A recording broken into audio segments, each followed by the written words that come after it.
Trying to beat life cause I can't cheat death. Trying to beat life cause I can't cheat death. Trying to beat life cause I can't cheat death. Trying to beat life cause I can't cheat death. Trying to beat life cause I can't cheat death. Trying to beat life cause I can't cheat death. Trying to beat life cause I can't cheat death. Trying to beat life cause I can't cheat death. I did 17 years, homie. Real tears on these words, homie. Heat stay baloney, push-ups and hella top rhyming, hella notebooks with all my rhymes. It's like a map book from where I started. Ciphering, trying to be the hardest on the yard. Some of the hardest rappers gotta never date. We'll never hug their mama, we'll never see they sing. I feel blessed, so I rock with my loved ones. I left behind good count times and cold lunch. Yeah, mama, I'm on one. I'm free, ain't no words of expressions. See my smile, that's real, no fake shit. You would too if you seen that the moves was basic. Game made, heartbreak kid. Living in reality, man, 30 with some kid shit. Damn, they like 50 in they clip or better. Boy. Trying to beat life cause I can't cheat death. Trying to beat life cause I can't cheat death. Trying to beat life cause I can't cheat death. Trying to beat life cause I can't cheat death. Trying to beat life cause I can't cheat death. Trying to beat life cause I can't cheat death. Trying to beat life cause I can't cheat death. Trying to beat life cause I can't cheat death. Death, death, death, death. Death, death, death, death. So, man, y'all didn't see me do 150 lives around this bitch. 150 lives around this bitch. I'm not new to this shit. And that's what people need to realize. I am not new to this shit. I've been doing this. Been doing this shit. And the cold part is everybody that knows me know I've been ignoring shit too. Hey, convex perspective, what's happening, man? A lot of maturity on this fucking channel, man. A lot of maturity. So here's the thing, right?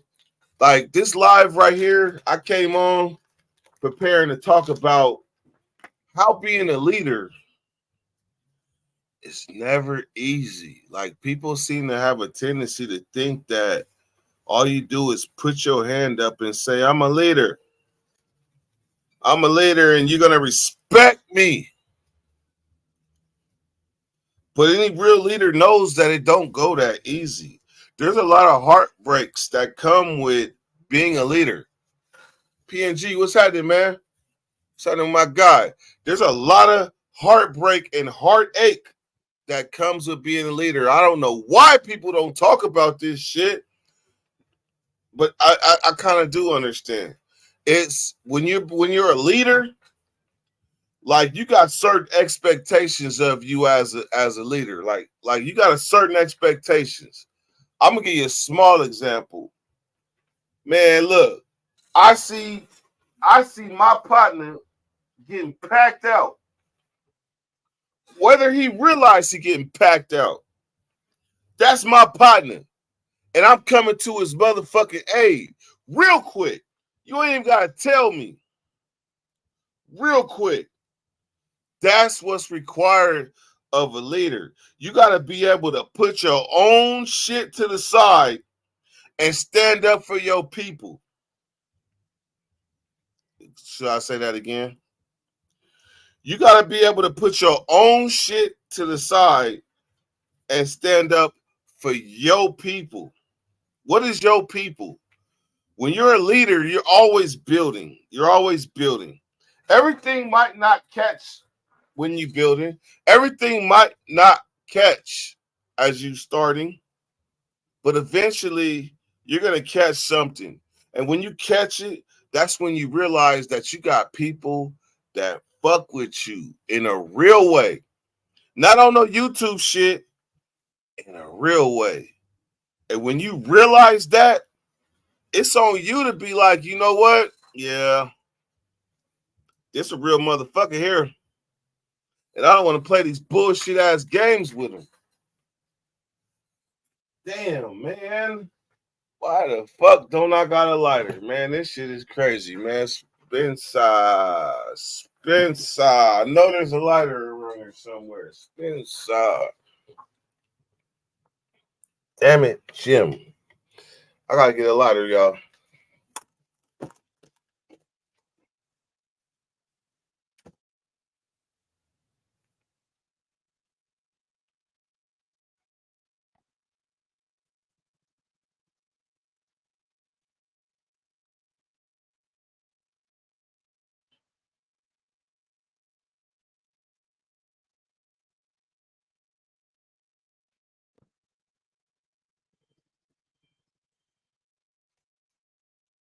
Yeah.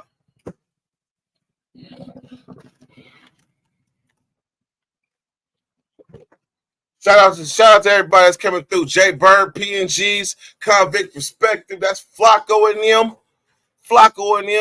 J 1973. You probably didn't think I knew that you was Jay Bird 209. But you my folks, so it's all good.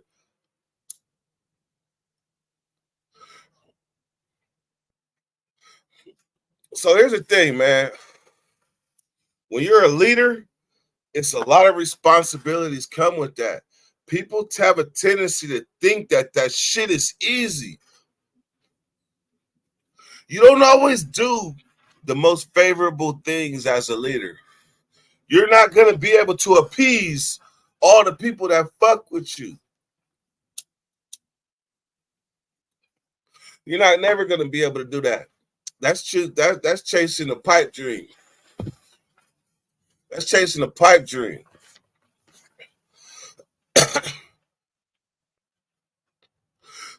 And trying to live in somebody else's shadow is chasing the pipe dream too. See, look at here, man. I didn't even come in on here with the drama or nothing like that. I ain't even coming with I'm lying like a motherfucker. Yes, I am. Yes, I am. Because I'm tired of seeing bullshit ass leaders that really ain't with that shit. They're not really with that shit. So when you watch them lead, you're like, man, what the fuck is this? What the fuck is this? I know I personally, like I just sacrificing for the greater good. I agree to that. I agree with that. Like sacrificing for a greater good if it's in the sense of like a motherfucker is really not your partner. He's really not your partner. But you're sacrificing like you're not trying to clown a nigga or nothing. You're just like live your life.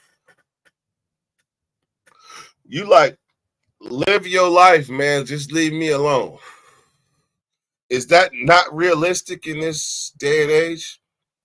Like, is that not realistic for you to tell somebody that you don't seem to see eye to eye with to like live your life?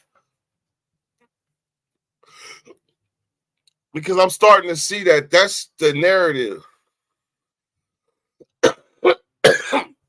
Jay Bird, you probably don't know what's going on. Convict's Perspective. Flacco, you probably don't know what's going on. But I can sum it up for you. Skyler know what's going on. When it's time to move on from somebody that then fucked you over in public. Fucked you over in public. When it's time to move on from that, that's how you grow.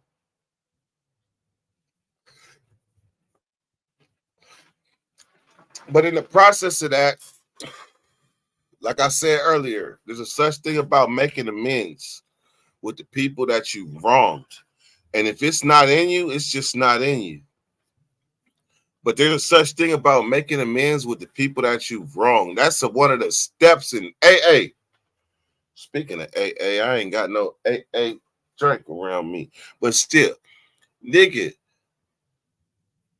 one of the rules for AA is make amends with the people that you've wronged. Even if you're not sure how you wronged them, whatever, make it right. There we go. There we go. Steps 8 and 9. Make amends. Because you never know who you offend. and how you offended them. Because you could have offended them to the depths.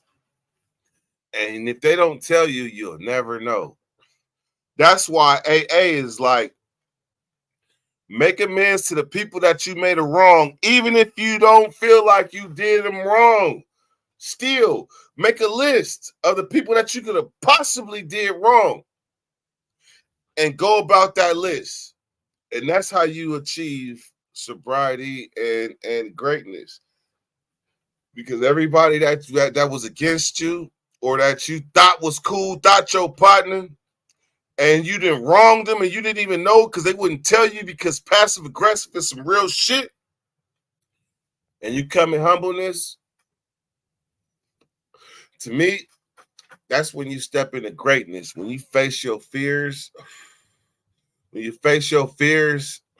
the things that we ain't got too many things in society that makes us great. It's got to be something that's in you.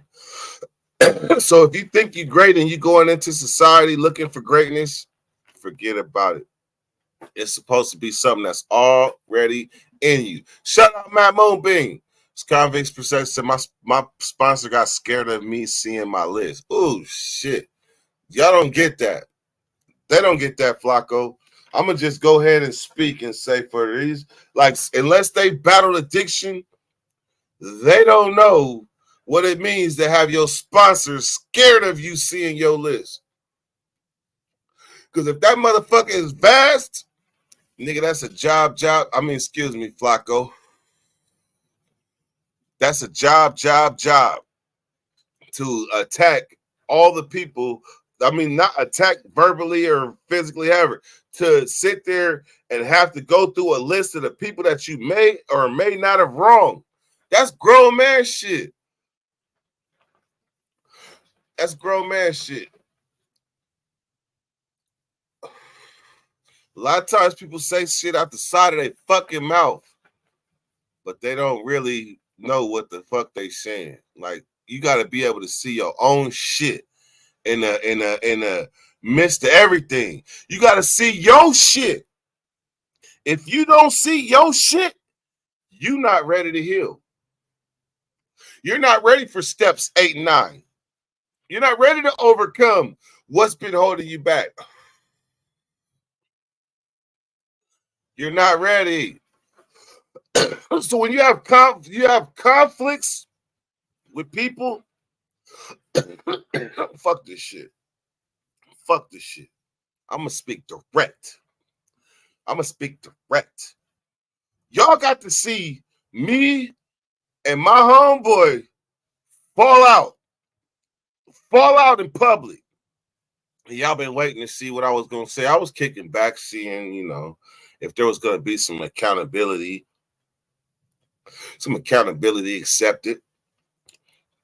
That's fucked up when you fuck with people and the accountability and accepting accountability is compromised. That means you don't never think that you done nothing wrong. What's up, Damo? What's up, Damo Robbins? I see you, man. You got to be able to have some form of humility. Humility. That's one of the words that I learned from AA that I thought I knew before. Like, if you would have asked me, hey, what's up? Do you have humility? I would have been like, how you spell that? Humility. And then I would have did some research and figured out what the fuck this word really means, because people will hear it and think humanity or no, it's the ability to take account for what you did. So I'm sitting here, in front of America. I fuck with Loco. I don't give a fuck. Listen, I grew up around gang members, killers, hustlers, dope dealers, squares, Mexicans, whites, Indians, Paisas, Northerners, Southerners, Bloods, Crips. I grew up around all this shit. All the while understanding that People are judgmental. That's what made me dangerous as fuck. Because I understood that. I understood that people are so judgmental that all you got to do is act retarded. And they're going to treat you as retarded all the while you dance in circles around them. People always want to think somebody else is stupid. People always want to think somebody else is stupid. I don't get that part. I don't get that part. So in the history of my life, see, what y'all got to see is a virtual DP. That's what y'all got to see, a virtual DP. We kind of tried to make up these rules like a virtual disrespect deserves a virtual DP. That's what maybe I might be guilty of saying that, but I was like, nigga, public disrespect deserves a public apology, or a public disrespect deserves a public apology. That's what I felt, right? Until it happened to me. So let me put this in a narrative for y'all. Yeah, Dirty been a gang member, but guess what? Dirty is grown now. It's a difference between a gang banger and a gang member. Y'all gang banger, gang member. If you from a gang and you ain't never denounced it, like I was talking to a homie from LA that I grew up with in the prison system, and we was talking about people that didn't punk the gang. And we really was jogging our brains, and the only person that we came to that did it right. And the cold thing is, the right thing ain't always the right thing.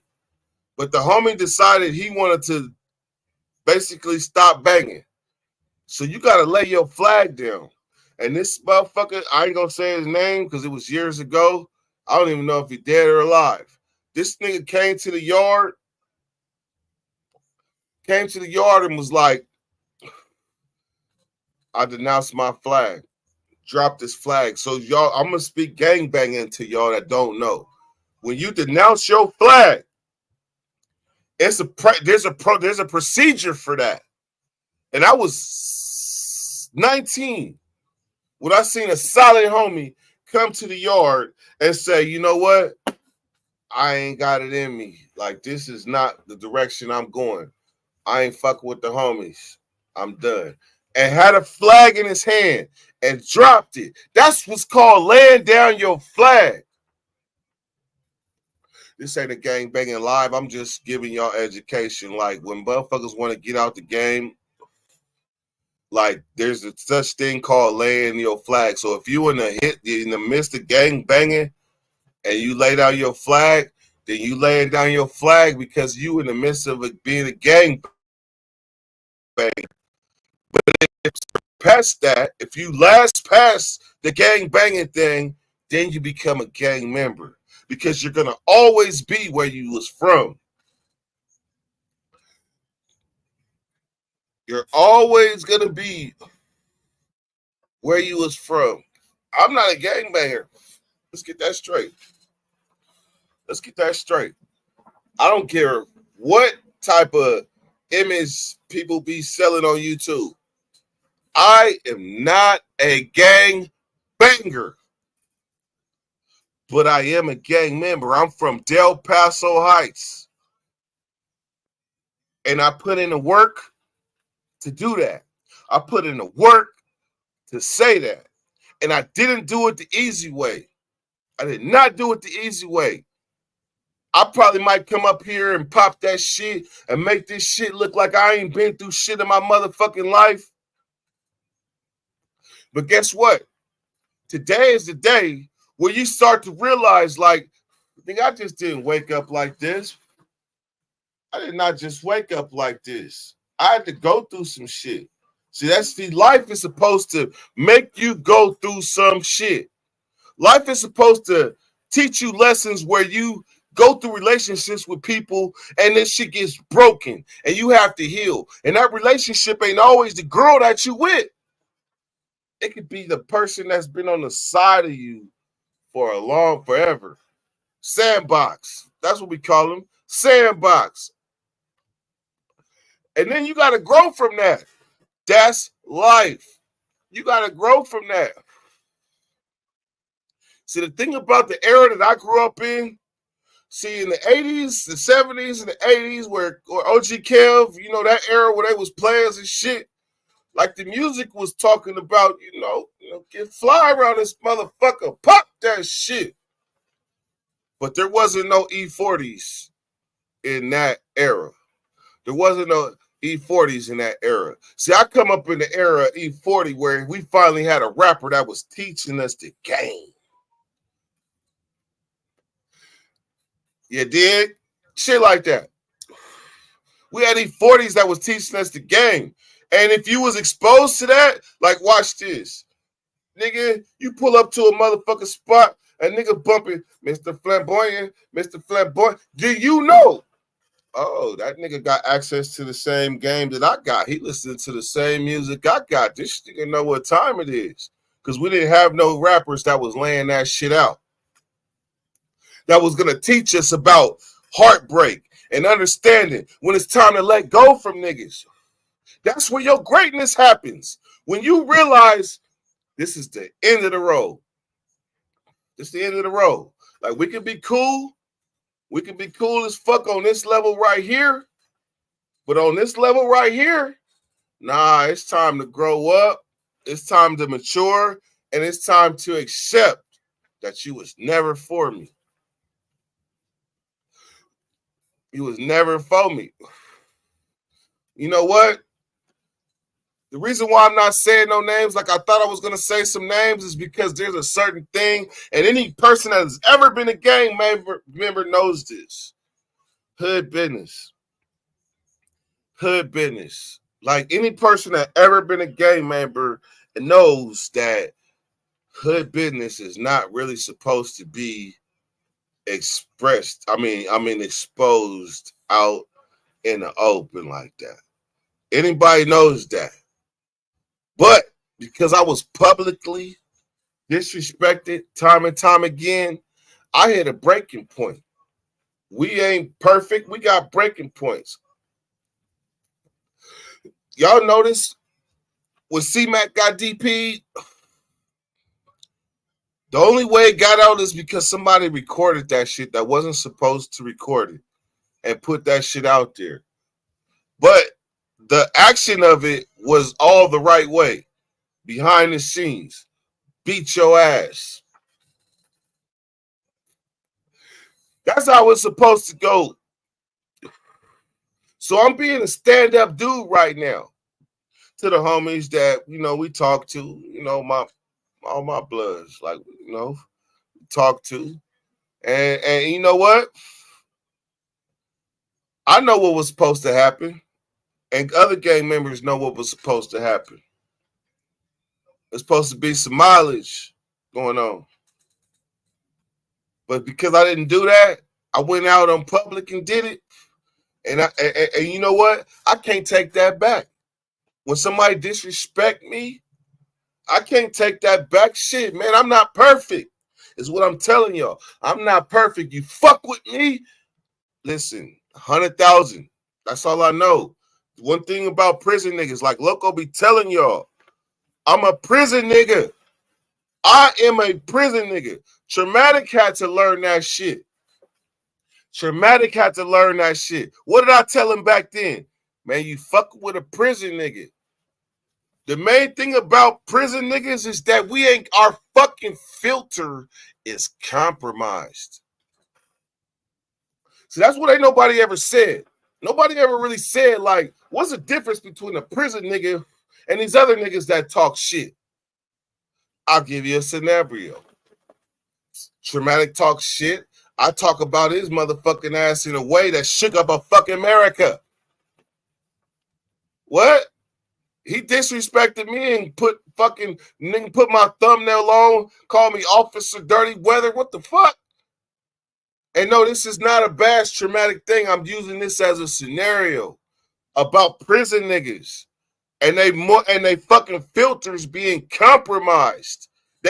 Listen, there's no in between. When you're dealing with prison niggas, there's no middle. The gray area is not there. Because that's the difference between life and death. You don't do nothing to that nigga, and then they find out, they coming for you. And you ain't even got that much time to make a fucking decision on how you go. You ain't able to get yourself out this situation because we all going in the building in the same place. The same way.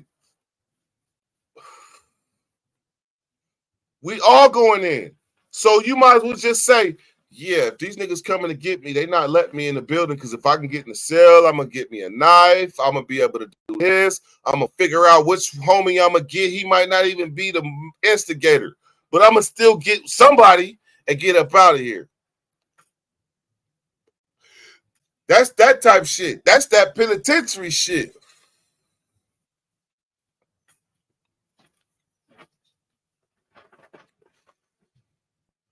So what y'all got to witness, I just want y'all to know, human to human. I ain't proud I had to do my homie like that. I ain't proud I had to do him like that. Some of y'all like, they're the cold nigga. They're the cold nigga. Shit. Nigga, did you hear what that nigga said? And you know what? I got to stand on that. Because out of anger, I reacted. And the story of my life is that when niggas be wrong out of pocket, I'm going to tell y'all a story. Well, I got y'all attention. I'm going to tell y'all a story, and I'm going to tell it to you uncut because I don't even give a fuck. In 2010, I once got married to somebody else. She rocked with me. You know, I was what you would call a penitentiary hustler. I ain't gonna say a penitentiary kingpin or baller, but I was a hustler. So I understood the economics about how shit worked. But at this time, what I didn't understand is how drugs worked on people's minds. That's what I didn't understand. And this guy's name is Curtis. And he was a Crip for 29th Street. And I decided in this prison right here at this moment, what he exuded to me was solid. And I'm gonna fuck with you. So this is what we're talking about, loyalty now. So I decided I wanted to give my loyalty to this dude named Curtis for 29th Street. Curtis had a fucking idea about watch phones. Watch phones. I've been had this idea before. Actually 10 years prior about watch phones in prison. So we sat there and we talked and we came with a plan. How are we gonna do this shit? But his plan was backed with a lot of fear. And my shit was backed with all heart. So what ended up happening is I drew up the play without him. Next thing you know, I came to his cell. I ain't go in it. I just came to his window and said, look, and showed him a watch phone, a real watch phone while we in prison. You got to think, y'all just started getting these things. Y'all just started getting these things, these watch phones and shit in like the last 7-8 years. We're talking about 2010. That's how far ahead I was thinking. The only way you could get watch phones is order them from China. That's the only way you could get watch phones because the capabilities hadn't caught up. I'm just letting you know mind frame because people be judging motherfuckers and think they got an idiot sitting in front of them. And then I got to wake your game up and show you I've been a super mind. This is when I say too much because this is when I stopped giving a fuck. So how do you think that felt? How you think that felt when I came to C-Mac Cell, and his name was C-Mac? Yeah, C-Mac, not C-Mac from LA, C-Mac from. But how you think that felt that you sat there and you made a plan with somebody, and the next to you, and you got scary or thought he was playing or thought he wasn't serious about how he moved, and the next thing you know, he come to your window like, boop, boop. You know what he told me? He said, nigga, you got to fuck with it watch now. Because anybody that was on that stunt, that fly shit, that OG Kev shit, it was shit like that. You wanted to have the best shit. I want to have the best motherfucker watching the whole goddamn prison. Because I can go, do, do, do. Hey, mama, is you coming this weekend? Yeah. I was able to do that. I always was striving for that type of shit. I didn't want to have what everybody else had. That was never me as a kid or whatever. I was 17 years old driving a 1967 Thunderbird. Shit like that. Kev, you know about that. Kev, you know about that. My first car was a 73 K5 Blazer. My second car was a 1973 Pontiac Ventura. My third car was a 68 two-door Thunderbird with a 429 Thunderjet. 17 years old. Some of y'all is 20-something and ain't even had two cars. Just to let you know how I was thinking as a youngster. Because motherfuckers want to be transparent, but their transparency is flawed because they judging the next person off of what they see, not knowing that this shit is a facade. Motherfuckers really about that shit.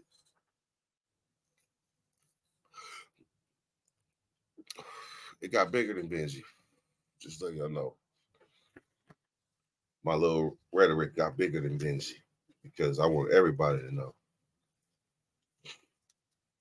People have a tendency to think that motherfuckers is new to this shit. This motherfucker Loco sit here and tell y'all, I'm a prison nigga. I am a prison nigga. That's him telling y'all, leave me the fuck alone. My gray area is compromised. I will fuck you over and have you question in real life. I seen it firsthand. Firsthand. I was a nigga, boy. Tell you. I remember one time I had 5 phones. I had 5 phones. Then I was happy to play musical chairs with these damn phones and shit. Motherfuckers get caught with phones. And I remember one time, nigga told the Crips, nigga, that Dirk got these motherfucking phones. I'm going to tell you how quick niggas handle business, gangsters. Nigga, what? We had a day room at the bottom of the motherfucking, at the bottom of the motherfucking first tier, whatever. Fuck. That's where the homie told me that this nigga was speaking on you. Within 5 minutes, not even 5, I'm gonna really say like 3, because the way they described it back to me was like, nigga, I told you that shit. I thought you was going to the bathroom. Next thing you know, I see a nigga getting drugged into the shower. Yeah. Yeah. That nigga was talking to somebody. Talking to them at the window. Yeah, but you speaking on my motherfucking business, nigga, and that was the price. Nigga, nigga, I'm gonna drag you down a tier. I could have dogged him out in that shower. I really could have. But that's the one thing about Dirty. Dirty got a heart, though. I will say that. Anybody that know me, like, Dirty got a good heart, man. I'll say that. That's the only reason I didn't last it this far. That's the only reason I didn't last it this far. Niggas talk about being real niggas. You don't never have to say that shit. I learned that shit a long time ago. You don't never gotta say, I'm a real nigga. I'm a this. I'm a that. You ain't never gotta tell nobody what you is. They see it. Niggas got basic comprehension. Basic comprehension around this bitch. Man, listen. I hate to say it, but it's hard to hold a candle to the shit that I done been through. The problem is that I just be showing this shit and making this shit look easy, OG Kev style. Making this shit look easy, making it look like it was handed to me, making it look like I ain't gotta go through shit to get to where I'm at, or like I ain't went through shit to get where I'm at. It's that bullshit. It's that bullshit. But this is the shit that I understood way back when I walked out of old Folsom prison in 2018 and said, I want to be famous. I want motherfuckers to know who I am. I want motherfuckers to know the shit that a regular motherfucker like me that come from the hood and made it even harder for myself. I want people to know that somebody like that can have a dream and then all of a sudden make that shit happen. So when I walked out of old Folsom and gave my declaration of what I was going to do with my life, the people that's watching here right now is a testimony to what I said and proclaimed that I wanted to do when I came home. Nigga, I'm not about sitting still. I ain't never been about sitting still. I'm the type of motherfucker that feel if I'm sitting still, I'm doing something wrong. Shit too comfortable right now. So I'm doing something wrong. Something needs something. Somebody needs something. What we need? Ice? What? We need ice? Some motherfucking drink? We need a trip to the store? Some food? What? We got needs. So I can't sit still. I feel there's something wrong with sitting still. Fuck that. If you got a partner, then yeah. As long as one of y'all has got that oomph and get up about him, then you got a winner. You got a mother-loving winner. So y'all wondering where I'm going with this live, but this live is about growth.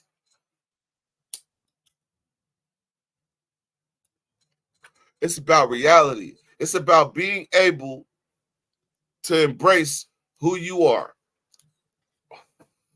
Embrace who you are. And being able to rock with a team that y'all don't see the fucking shit all the goddamn same. I always wanted to be challenged. Oh my God, watch this. When I went back into old Folsom last month, talk about getting emotional. Man, there's this dude named Chief. Not Chief, my homie that if y'all been fucking with me, y'all know who Chief is. No, this is a real Indian. He like black and Indian. He was part of the tribe in old Folsom. This dude, Big Chief, when I was there from 2006 to 2010, this was my chess partner. Like when I come to the yard, we don't even look. It was no words. As soon as he see me, I see him, he just busts out the chessboard. Ain't no words. Nothing to even talk about. This is my sparring partner. We look forward to seeing each other. He ain't even from where I'm from. He from somewhere else. But this is where we choose to engage. I came back in 2017. Big Chief was still there. Still there. So guess what? I messed up on the streets. I had 3 years to try to change my life. Maybe I might be from Bakersfield. Unless you're talking about, because it's a Damu Chief too. From I think from Bonnie Hunters. But Big Chief, man, we continued this. And this is one of the things that helped me keep my mind clear so I can get back home to these streets. I had to come back and realize that my sparring partner is still in a struggle. All these years later, I left Old Folsom in 2010, and I came back in 2017. So I had to realize, like, damn, this nigga's still here. And this nigga's still ready to give me this motherfucking fight. So let's go. But on the last game that we played, when he knew I'm about to go home, he told me, he said, look, man, I don't ever want to see you again. I don't ever want to see you again. Like from the heart, out of nowhere. Like I'm ready to go A, B to 3C, whatever the fuck. And he looked at me in my eyes and was like, man, I don't ever want to see you again. Because this shit hurt me to see you, somebody that I held so much stock in and invested my time with you, to see you go to the streets and fuck that shit off. And I'm still stuck up in this bitch.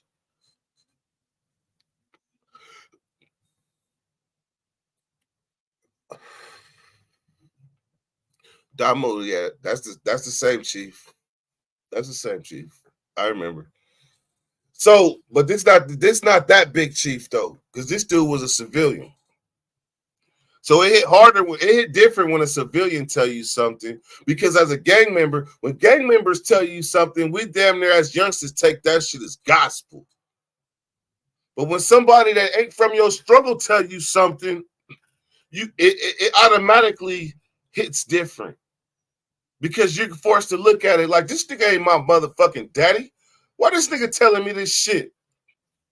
Say my daddy. Well, but why is he telling me this shit? Damn, that shit do make sense, though. My own daddy didn't even tell me that shit. Them type of lessons, shit like that is what we learn in there. So guess what? The last time that I went in the old Folsom last month, I'm going to be going back into prison this month, too, for you bitch-ass motherfuckers think, oh, he couldn't last 6 days and fucking 60 days in, but walked away with his bag.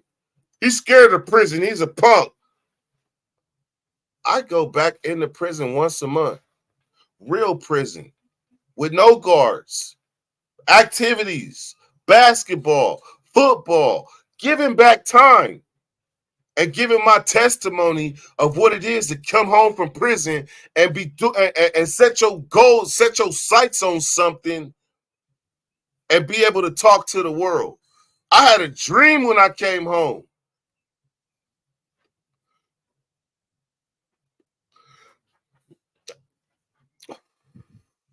Y'all gotta watch this with me, man. Y'all gotta watch this with me, man. Give me a second, man.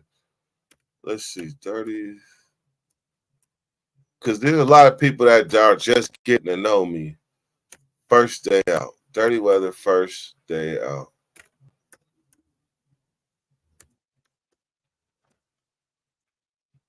First day out. Well.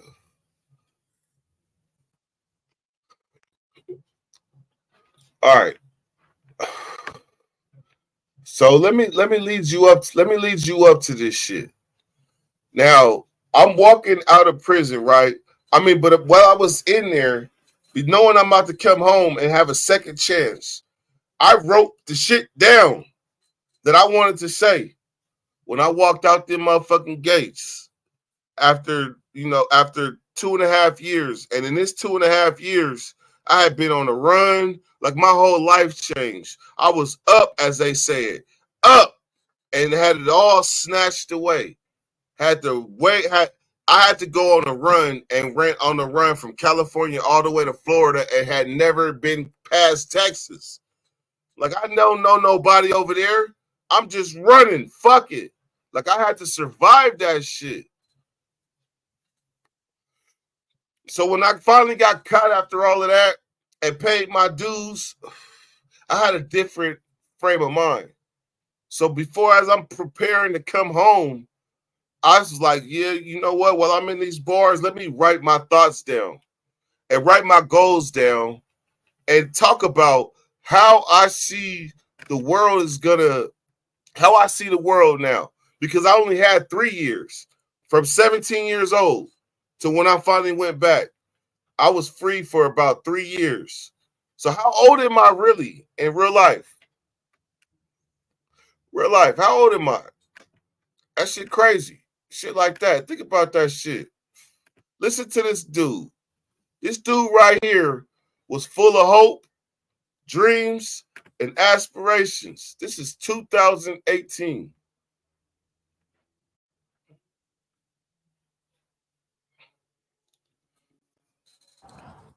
It's a message for all my bros still in the struggle and those who assist and walk by them.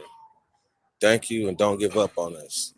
The many injustices taking place behind them walls in the name of job security. So I just wanted to shed a light on a few of them so you can understand the evil that men do. Due to all these laws changing, men and women are coming home lowering their entire CDC population, meaning less inmates equals less money equals less jobs. So how do they counteract that? Right now, they're forcing general population inmates to integrate with protective custody inmates, all the while knowing the outcome will be major conflict leading to the denial of lifers' release dates due to circumstances they had no say or part in. More inmate denials mean more money in their pockets. So put two opposing parties in the cage and forcefully start them, basically put them in a bowl and watch. Hold on. I need y'all to really think about this. This is 2018. This is before the mass integration of S&Y yards and GP yards. There are police getting stabbed. There are inmates getting took flight on as soon as they get off the bus. This shit is going on now. I spoke on this in 2018 like, this is what's coming. I see this shit coming, and I'm trying to sound the alarm to the change that was about to happen in prison in 2018. This shit crazy. Shit like that. Watching fightings and whatever happens, happens. Next, start DNA testing policing again. You'll see the Pause. Start DNA testing police. Hold on, I need y'all to see my face real quick. Cause I ain't gonna speak on this too much, but I'm gonna say, did y'all hear that? Start DNA testing police. See, as felons, your DNA is automatically in the database. But if you ain't never had no run-ins with the law, your shit is not in the database. But the thing is, these police is foul as fuck. And they have done a lot of stuff that will never come to the light if they don't put their DNA test through the fucking DNA system. They're gonna find police serial killers and all type of shit. But I ain't gonna speak on that. I don't want no problems. I don't want no problems. But let's get back to this. This is a declaration. This is me walking out of prison June 9th, 2018. What day is it? We are approaching my 6-year anniversary. This is my 6th year anniversary. So that means that I got 9 years as an adult in the free world. Y'all hear the sadness in that shit? That's kind of fucked up, ain't it? I'm really 9 years old in the adult world. But let me tell you something before y'all get to feeling super bad for me.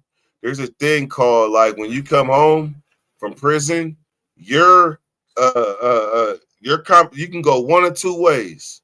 You can have your mind frame intact, able to grow from that, or you can just come and just ask for handouts and just accept what the world gives you.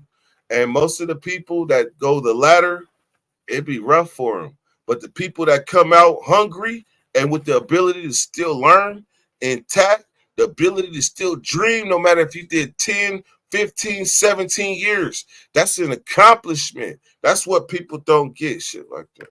The evil that men do. You guys voted for Proposition 57 and then improperly dictating the way it's being carried out, imposing rules and laws to counteract impending mass release. Also, in the visiting rooms, they have vendors who sell us and our families $7.50 salads, $7.50 for a small container of fruit, $5.25 for 4 little chicken wings, and buying in bulk from outlet stores like Dollar Tree and 99-cent store, then reselling in prison for inflated rates. Again, forcing people to visit for 8 hours drinking water due to economic inflation. And final, in closing, I'm free. I am free. I'm so happy. So happy. I'm going to do it. I'm going to survive. But shouts out to Harvey Levins and TMZ. We loved y'all in there. What up, Van? KurtHam.com. Excuse me. Boom. There was once somebody, a bitch ass motherfucking white boy. I'm sorry for people that have to hear me say this word, white boy, but it's some bitch ass motherfucking white boy that had the nerve to say, I'm gonna turn you into Harvey Levin. I'm gonna turn you into Harvey Levin. I was like, motherfucker, shit. Don't you know that's my motherfucking dream right there? I just showed y'all. That was one of my motherfucking goals. Stupid. Stupid. Like, that's my goal right there. Stop playing with me. Stop playing with that man.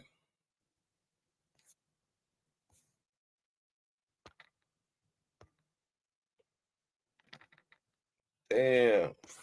Hold on 1 second. This shit crazy. I gotta do it over.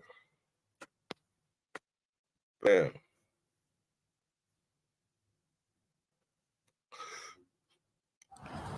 It's a message for all my bros still in the struggle and those who assist and walk by them.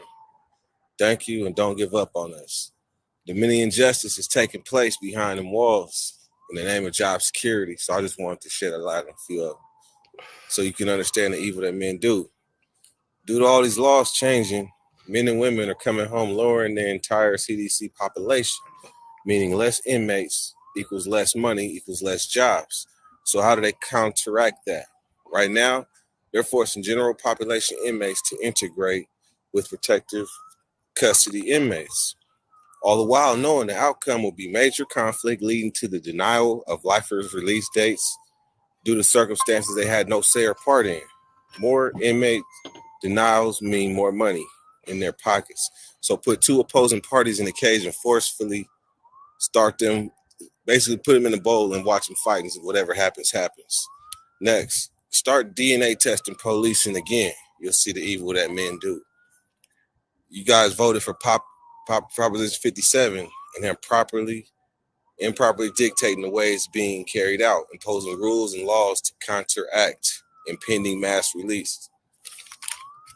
Also, in the visiting rooms, they have vendors who sell us and our families $7.50 salads, $7.50 for a small container of fruit, $5.25 for 4 little chicken wings, and buying in bulk from outlet stores like Dollar Tree and 99-cent store, then reselling in prison for inflated rates.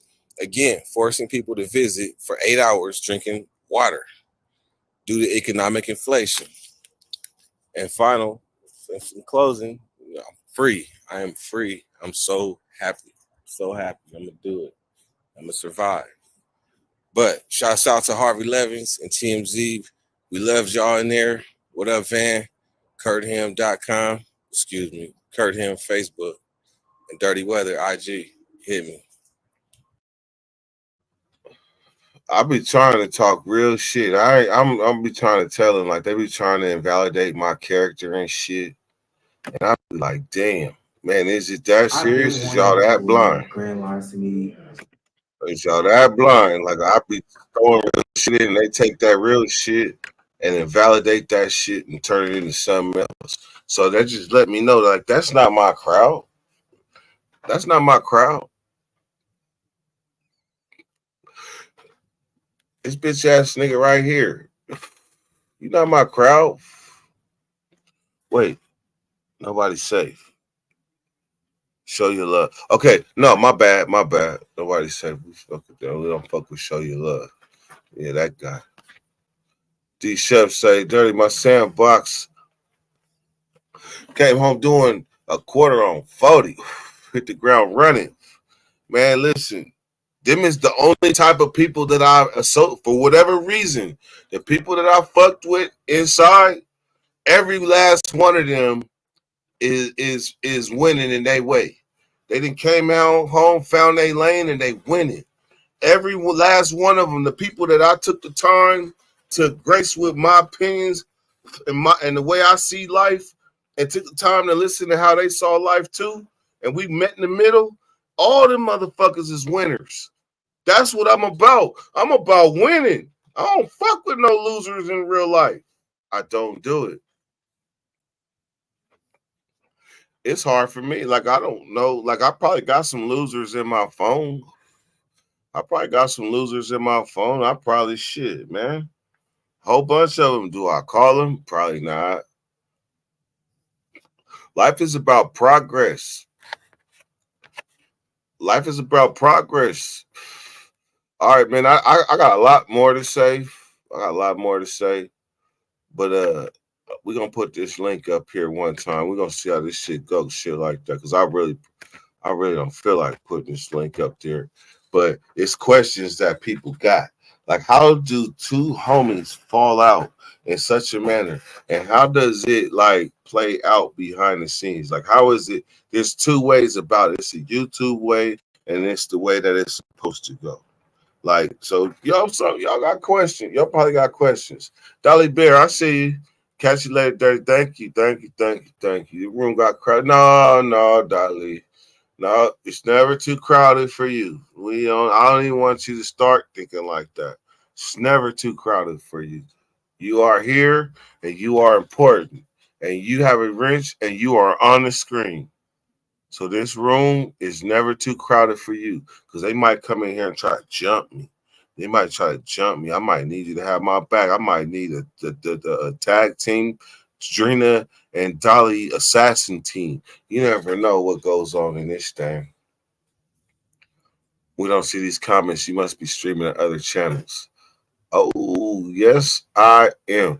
Okay, so that means that, like, I got to do stuff like this. Bam. Shit like that.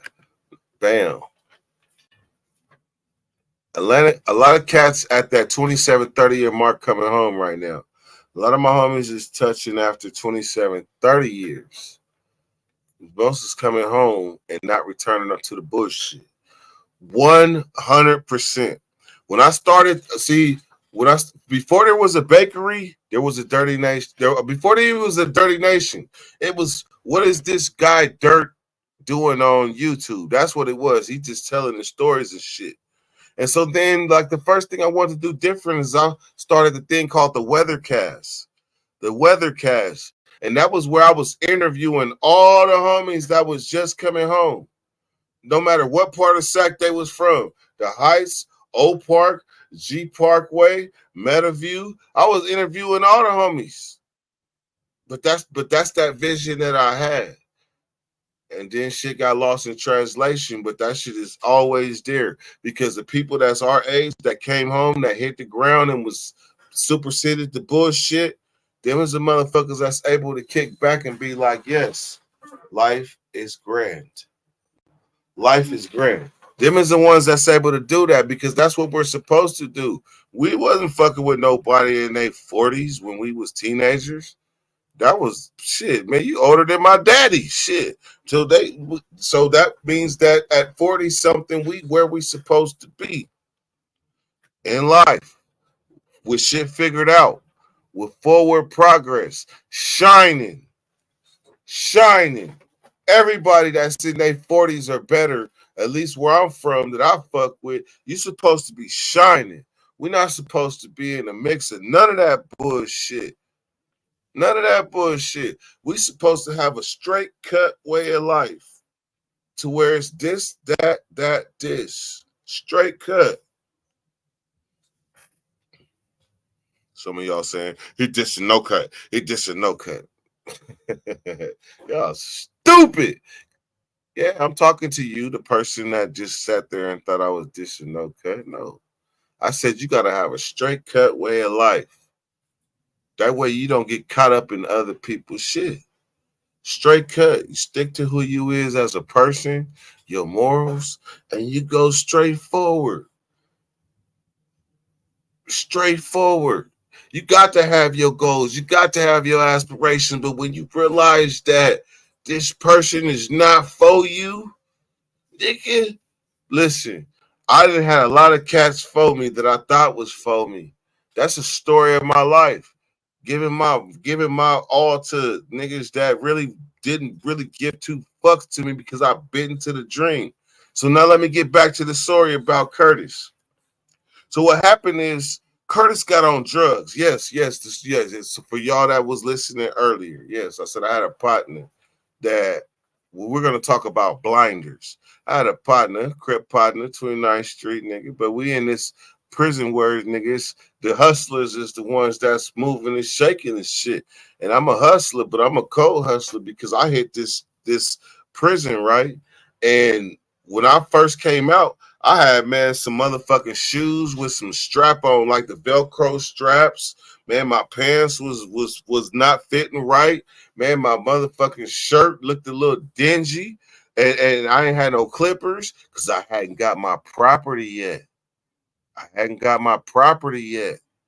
So I come down, the first thing I see is, damn, nigga, all these niggas got phones and shit. These niggas got weed. They blowing all in the fucking day room, nigga. I ain't never been in no prison like this. This shit crazy. This shit fucking my head up. But these motherfuckers is judgmental. So they see me coming off a Fish Row looking dingy and dirty as fuck. Not knowing, I'm like, bro, can I use your clippers and get my shit back together? Like, what's up, man? Like, shit. Some of them fuck with me, but some of them judge me because they thought this standard state issue shit, what they gave me, is really how I get down. What? Yeah. Then when I motherfucking got my motherfucking property, it was like, oh, okay. Oh. Then I started busting moves all around them. Watch phones, bundles, coming through the fuck visitor room, making shit happen, busting plays, and all of a sudden they seen I was a playmaker, but by then it was too late. And the people that was controlling the motherfucking atmosphere, when I came and they misjudged me, they was like, well, after they started getting knocked off, they had to be like, damn, I see you. I see you moving around. I see you doing what you're doing. Like, damn, if I would have just seen this early on, like, damn. And so what happened is them niggas got together and got to trying to knock me off. And they ended up doing it. They knocked me off. After all of that, and being solid for all the motherfucking year, sticking to the script, them motherfuckers had me knocked off. Watch how they do it, though. I might as well just tell the story. I go into the visitor room. Yeah, man, I've been busting my plays. I'm bringing my you feel me's in and all that shit. I'm bringing my tree. I'm bringing phones, whatever the fuck. I'm running this shit because it's easy. Man, next thing you know, they start just all of a sudden randomly telling me, come, we need to search you. And the cold part is I was really about to bust a play. But something, my instincts was like, fall back. Like, wait a minute. And then they came and tapped me. It's like, we want to search you in the back. So they searched me. And I start going back. Hey, show your love. Don't even think about it. You nah, we're not doing that. We cool, but yeah, no. Salute, peace. Don't even wait back in the backstage. My bad. But no, not my bad. But anyhow, so these motherfuckers pulled me to the back and they and stripped me out. I'm going bad though, because I know I ain't got nothing. I know I ain't got nothing on me. So I'm going bad like, fuck it. What the fuck y'all tripping with me for? So when I come back into the visiting room, because they ain't had nothing, the two females that had been plotting to try to get me out, they two black COs, two of them, and they both from Sacramento. And both did they research on me and knew who I was. So I started going bad. Like, man, y'all fucking with me for no reason. Y'all messing with me for no reason. They said, why you so mad? We know all about you and your phones in Old Folsom.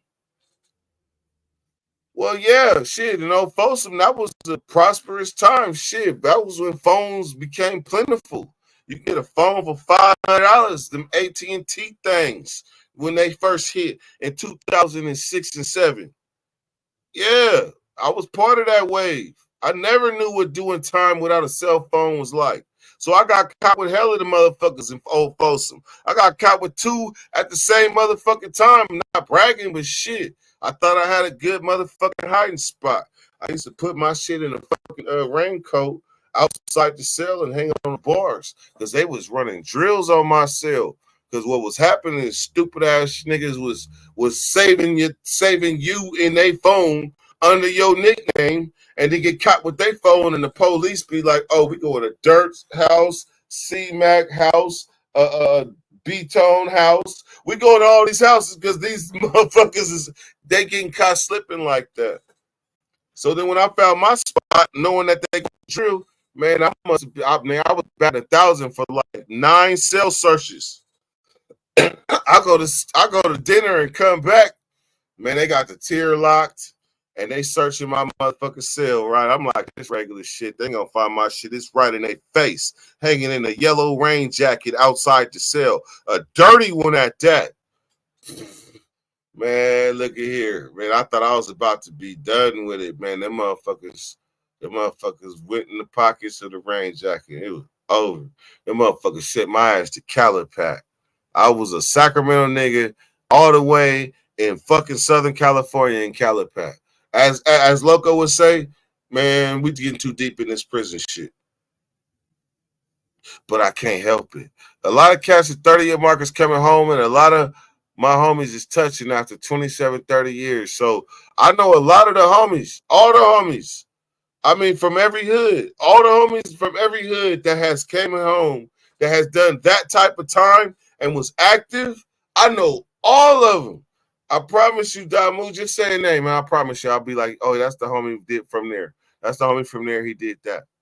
That's the type of camaraderie we had up in there. But on this YouTube shit, motherfuckers don't understand that. And so we kind of have to explain it, like really explain it like to a way that they understand. Because it's stuff that we went through that nobody out here could ever picture. Me and my cousin, man, my cousin calls me every day from prison, and he's on his 28th year. And the memories that he remember is so fucking vivid that I have no choice but to be stuck in the memories with him, because he's been gone so long that our conversation is repetitive stuff from way back when. But one of the things he told me that he do is he go to his groups and he be bragging on his little baby cousin that's out there doing good things in the world. But one of the memories that he said, that he told me yesterday, he said, man, you need to realize these motherfuckers can't hold a candle to you. They can't. You was 18 years old on a level 4 yard, one of the worst level 4 yards in CDC, and you survived. You survived homelessness. You survived going across the country with nothing in your pocket but a fucking 2-gallon gas can. You survived. You beat a fucking charge and had to eat your dookie. You survived. And that says a lot about you. So a lot of people can't hold a real candle to you. That's what he told me. And then he reminded me about the homie Frost from Faux Trey Gangster. He came up to our cell one night and he was just really talking to us. This is a Crip dude. Frosty. Crip, no, with Faux Trey. Yeah, Faux Trey. And like, it's different. He came up to the cell and he sat down, was talking to me and my cousin, because I was cellies with my first cousin, Solo. And it was different. He asked me for some rolling papers, gave him some rolling papers. He was just talking about life and shit. And so then, man, we dapped the window, because in prison, that's what we do. Like the same way we dap on the streets, we dap on the window. So you put your fist on the window and he put his fist on the window. That's what we do in there. Call it whatever the fuck you want to call it. But that's what we do, dap. And it's a Crip for Faux Trey Gangster. I'm what's this, 2001? I'm 21 years old. So I've been with the functions. I've been on some, oh man, it's bigger than, because he from there and I'm from there. I've been past all that shit. I done been the only blood in the all Crip spread. On my mama. I done been the only blood Sandman from Long Beach from 21st Street. Excuse me, not Sandman. Shout out Sandman from Long Beach too. But Red from Long Beach. If y'all are watching it, Red with the patch. That's the nigga that taught me how to wiggle and shit, how to wiggle in prison and build flosses and get in and out of buildings and shit. He the one that taught me to wiggle. But I done been in an all Crip spread. The only young Damu, not an old nigga coming through. No, a young nigga, then they fuck with me. Yeah. And then kind of attempted murder the same motherfucking yard without even finishing my spread. Shit like that. My question is, how do you greet someone who walked down that type of time when you touch down after you bragged about how real they are to your friends who have never done a day? Damn, man, I shouldn't have put that up there. Damn, man, you got shut. Got to answer these damn questions. Got me thinking, man. I just smoked some good shit. You see this shit? This is some good shit. You gonna have me on my super analytical. All right, so let's go there. How do you greet somebody that walked that type of time when you touch down after you bragged about how real they are to your friends? You literally gotta be a referee. You gotta be an interpreter. You have to be the person that says, this is what he means. When I first came home, man, I referenced everything in prison. That was like an illness. Like everything I related to on the streets was like, yeah, man, I remember back when we was inside, we used to do this. Like, man, everything, I couldn't get away from it. So you got to be the person to be like, nah, this is what he mean. I'll give you an example. When I got locked up in Florida, in Sanford, Seminole County, where Trayvon Martin got killed, when I got locked up out there, I was sitting at the table listening to him talk, and what I gathered was this nigga had just got out the hole. In California, we call it the hole. As said, out there they call it the box. But I said it in my like, where you just came up out the box or something. That nigga looked at the other nigga. Shout out to that Florida rapper that's going up against it. That's my partner too. I ain't gonna say his name because they got some federal shit. But my partner was like, wait, no. He ain't disrespecting. He was like, what the fuck that mean? What the fuck? I was just asking, like, did you just get up out the hole? This nigga was like ready to go there. So I needed this interpreter to make it make sense. So when you come home, you're going to need some type of filter of somebody. And if it's you, then you're going to have to be this person's go-between between real life and what he's learning to be life. That's how you approach him. You have to have a certain level of understanding, the same level of understanding that probably was given to you at one time, and then go from there. And that comes from somebody that went there. And if I had to go back and think about when I first came home and what I felt like, I promise you, man, I thought everybody was talking about me. I thought they was saying slight shit. I thought everything was subliminal. And if I would have had somebody to tell me, nah, bro, they really ain't talk about you. They talk about something else. But as coming home and trying to understand shit, we internalize everything. We internalize it. Everything, they're talking about me. Oh, you're talking about me. You might be talking about something entirely different, but that's what's compromised when we come home after so long, our comprehension. So that's why when I say a interpreter or a go-between, that's why I say that, because that's very important. Otherwise, you're going to go crazy thinking everybody talking about you. I like questions. I like chicken too.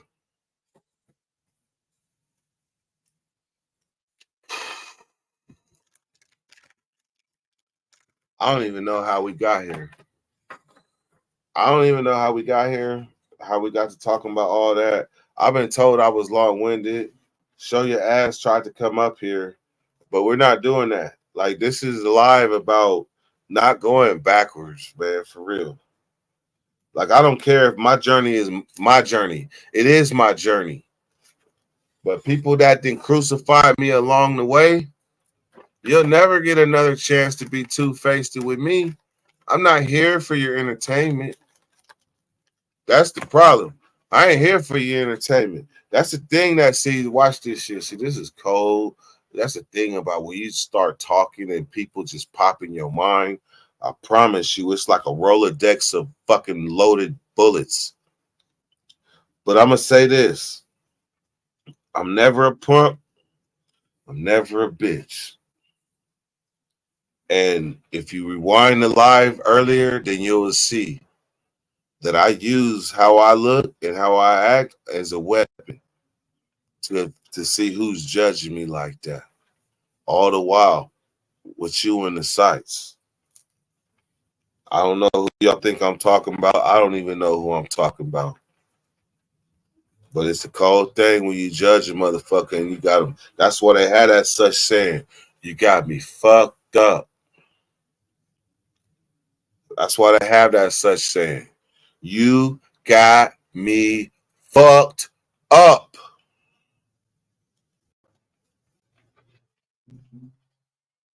But y'all don't know who I'm talking about.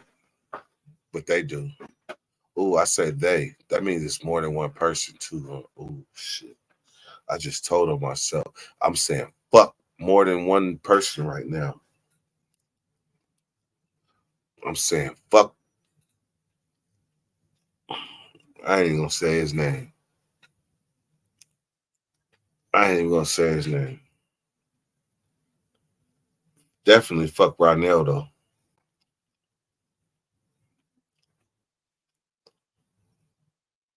I just said his name because I was trying to throw y'all off. Definitely fuck Ronell. This motherfucking YouTube shit, man, I'm telling you, man, this shit be wearing on you.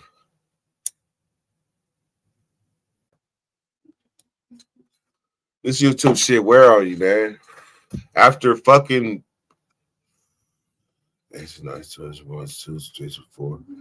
7 years on fucking YouTube. Damn. D-Ship. I hope you ain't mad at me that I didn't drug you along this shit for 7 years now.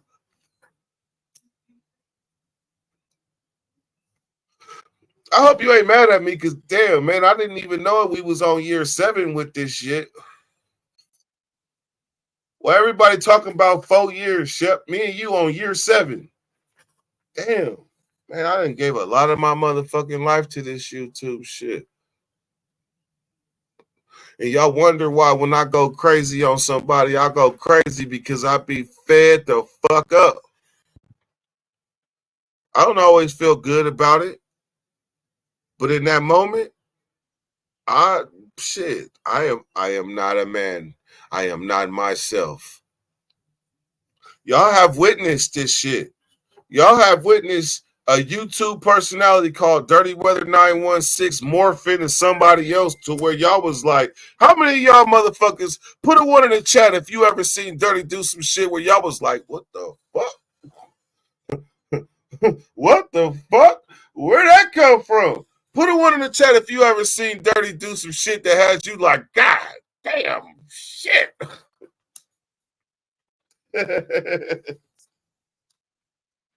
Oh, man.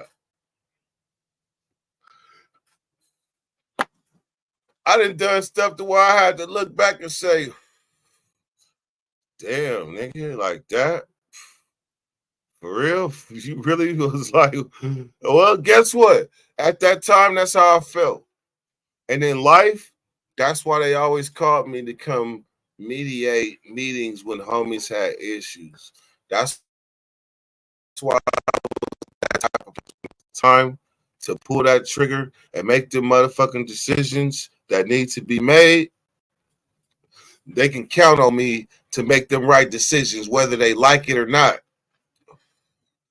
Because I knew the guidebook. I knew the guidebook, the political guidebook, the way to conduct yourself. That's crazy. He was like, he going on 60 days in. He must not know. He going on there to tell. Motherfucker, you just heard me say I know the guidebook.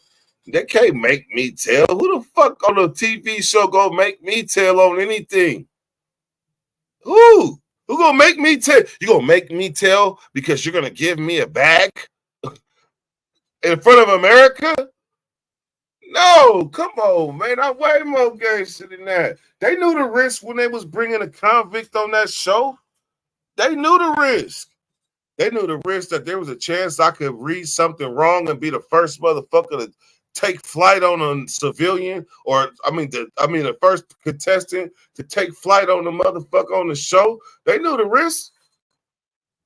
They knew the risk. We bringing convicts. That's what they did. Psychological evaluations. Let me say this.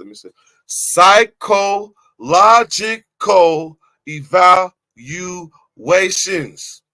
That's hella syllables, ain't it, Kev? That's hella syllables.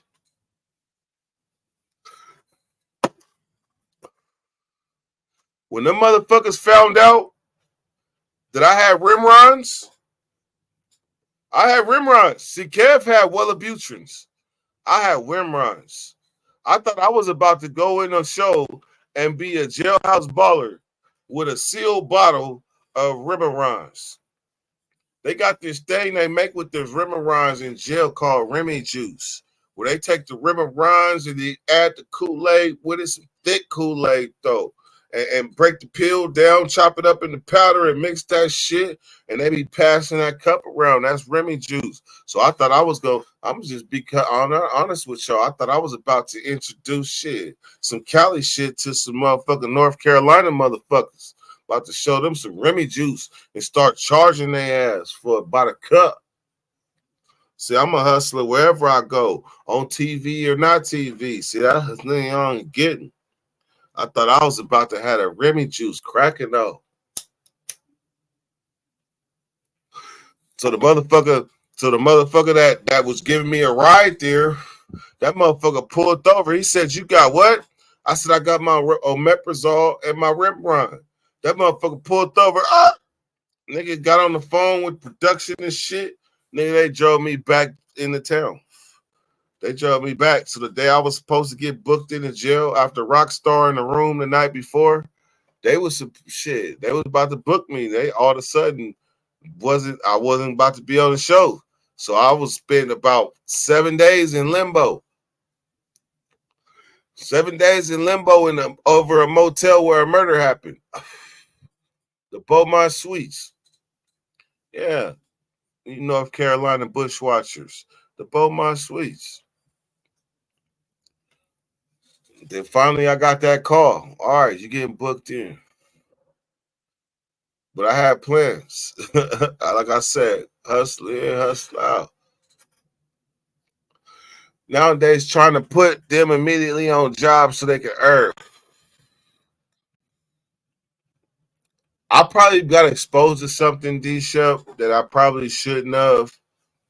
You know how sometimes you can get exposed to the wrong religion and it can hide, because the goal is to hijack your thinking. Hijack your thinking. So if a person comes out of prison in sponge mode with his mind open, it's the people that have these jobs that's looking for good workers that know how to identify this in a person. And then they got a slave for life. If I'm wrong, but you give up your independency the moment that they identify that and they give you a job and they pay you money and make you work for them, period, till you die. I should have never been exposed to that way of thinking, but I was. And what that let me know is owner's mentality, worker's mentality. That when I became aware of that, it changed my whole perspective. I always wanted to work for myself. I always wanted to make my own money. So that let me know I don't have a worker's mentality. But the sad thing is when homies come home that have done a lot of time, they just want to survive and make it in the world. That's all they want, just to survive and make it. So when a person comes with that good opportunity, They signing on. It's over. Bam, they got me. But if you have anything inside you that bucks against the system, then you like, man, I want to work for myself in this white man's world. That I didn't have nothing to do with the way it was designed. They still making us figure shit out.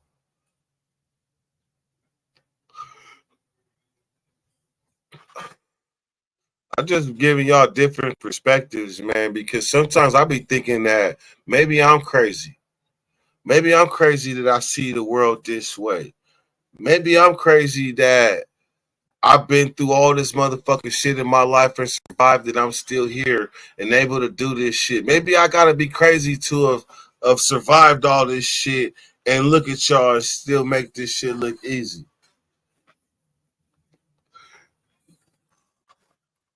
See, there was a time where this bitch ass nigga right here would get my attention.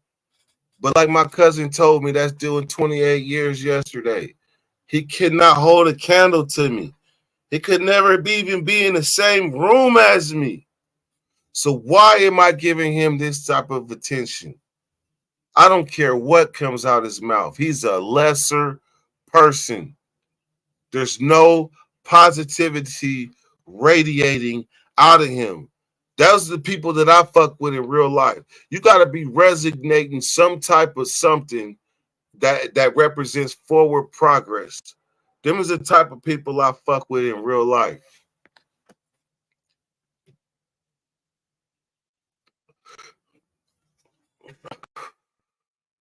I believe that I was a leader at a young age because I forced myself into situations that the average person my age wasn't doing or wasn't thinking because of the bloodline that I come from. And that right there was a mouthful that speaks volumes for a lot of people that was impressed by their uncles and their cousins and the ballers in their family and the people that was doing shit that was impressionable.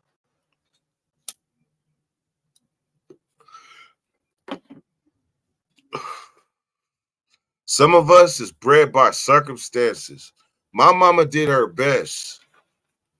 My mama did her best to provide like a roof over my head to make sure that I had what I needed. But it wasn't enough.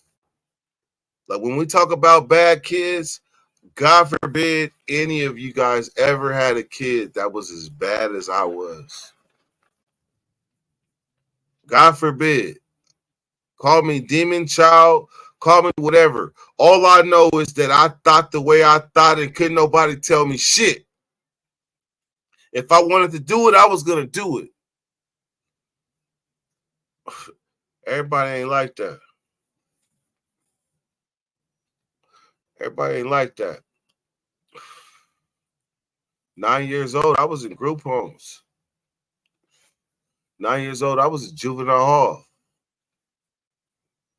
11 years old, I was in juvenile hall for assault. 15 years old, I was in juvenile hall for burglary and then turned around and came back for stealing an undercover police car. So my life, I made it hard. I made it hard. My auntie told me at a young age, you on a highway to hell. You on a highway to hell. The same way the teacher told me in a year, I think you're going to be in prison. The same way my probation officer told me in a year, I think you're going to be in prison. And a year later, I was. Whatever that they saw in me, I just wish that I could like project that and talk to y'all kids. Like I wish whatever they saw in me, I wish I could identify what they saw that made them so absolute. Because I promise you, I was playing sports. I wasn't doing shit in their face for them to just come with that. It was just some basic shit that they seen in me that was like, oh, you ain't learning nothing. You're not stopping until the ride is over.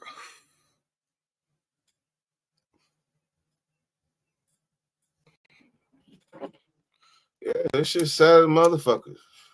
When y'all realize that Yeah, Dirty did 20 years in prison, but damn, Dirty also did most of his teenage years in prison too. So how is that supposed to fuck with a person's mind?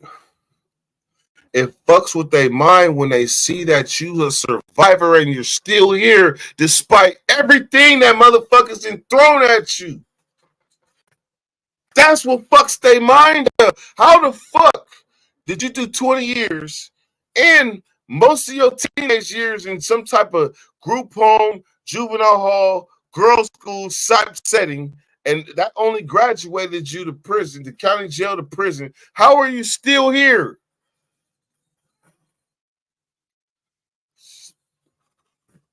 I don't even know. I don't even know. But I got a basic way of looking at life and looking at people and understanding shit. And that shit has allowed me to still be here thus far. It's an accomplishment. See, when you see OGK, when you see OG in front of the K, it is an accomplishment to make it to OG status. So let me talk OG to you real quick. Let me talk. I'm gonna talk Damu to you because there's Crips that could break it down too. I think I know a little bit, but when it comes to Damu's, you start off as a YG. You start off as a YG. So from really YG goes from the time you start banging till you turn 30. You're a YG.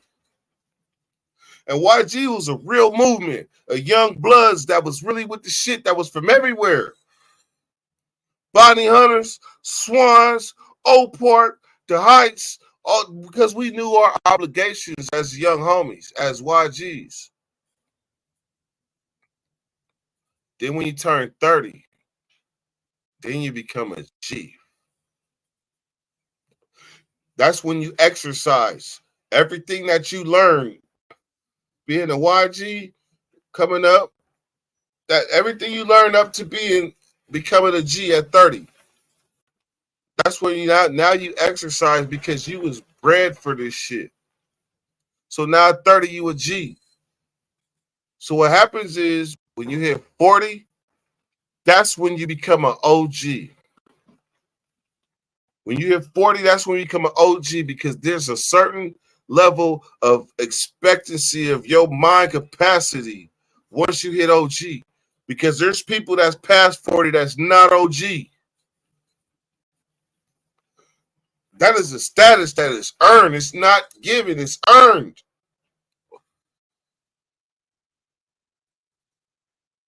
Some of us downplay our OGism.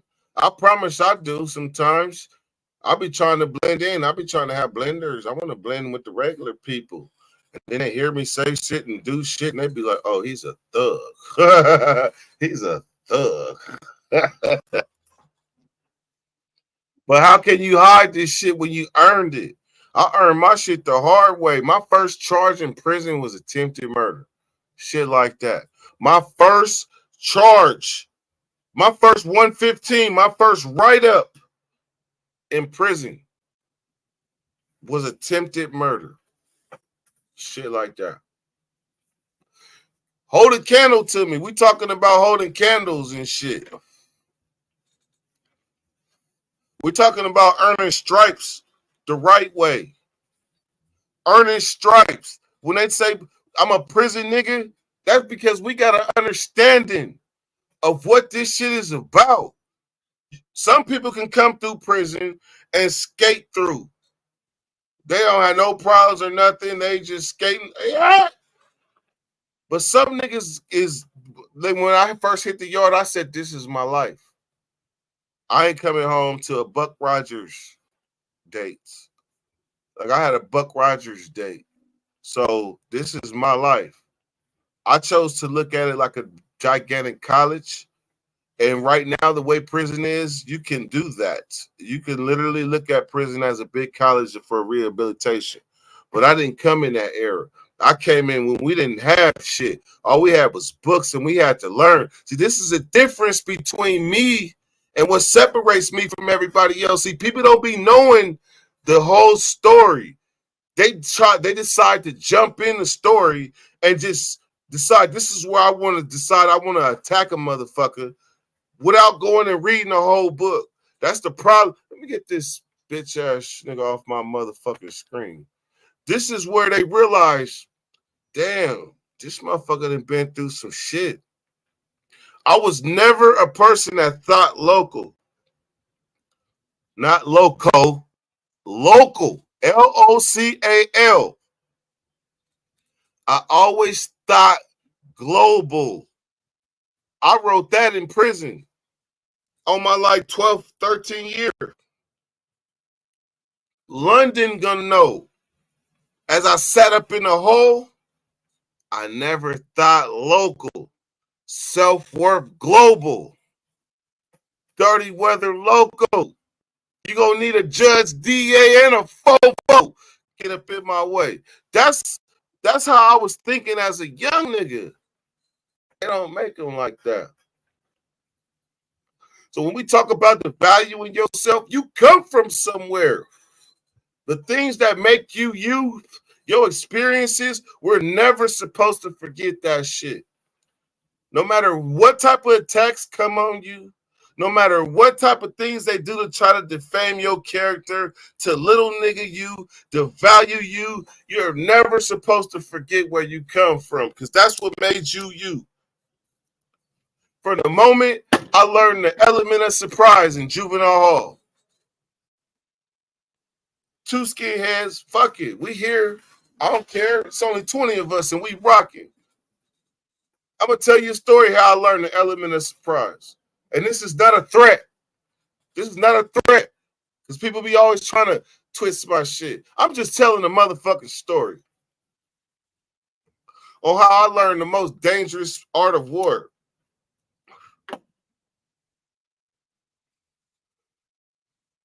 I had a girlfriend.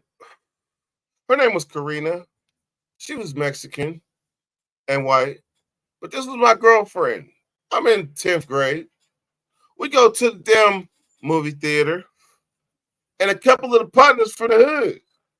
We're in Birdcage Mall, Sunrise Boulevard. That it kind of exists, it kind of don't, but I don't think so. The movies is gone. This was our dollar movies. I don't know if y'all had dollar movies in y'all city where y'all from, but we had dollar movies.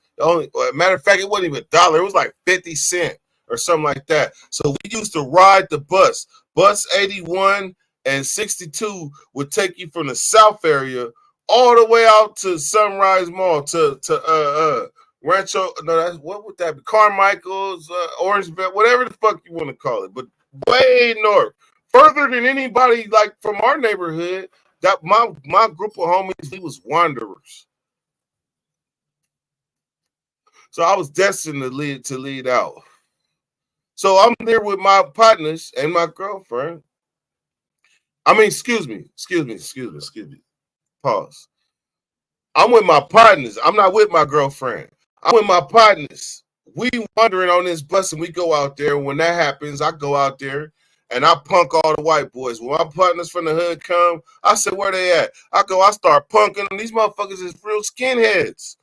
These motherfuckers is skinheads. So I'm feeling like super punking them. Who want it? Who want it? You want it? Bitch, you want it? I'm calling them all out. I did the most. Yes, I did. I did the most. They didn't want it. So the next following week, I come back with my girlfriend at the time. Like I said, I'm 15 or something like that. And I'm trying to like blend in with the crowd, you know. Next thing you know, they see me. That same dude jumps up, beating his chest. What's up now, motherfucker? What's up now, motherfucker? Come on, motherfucker. Made a scene. He had to get held back. All type of shit. Like, damn. Like, I was nervous. I ain't gonna lie. I got literally caught slipping. Got him. With his girlfriend. Got him. So we slip into the movie theater. Whatever. We watched the movie. But I had to eat that. That was disrespect. That was blatant disrespect. But that ain't disrespect to where I'm about to go and hunt his ass down and find his family and knock him. It ain't that type of disrespect. It's a disrespect that says that if I ever see you, I'm gonna get you. If I ever see you. But I'm not about to change my life or alter my life for you and your disrespect.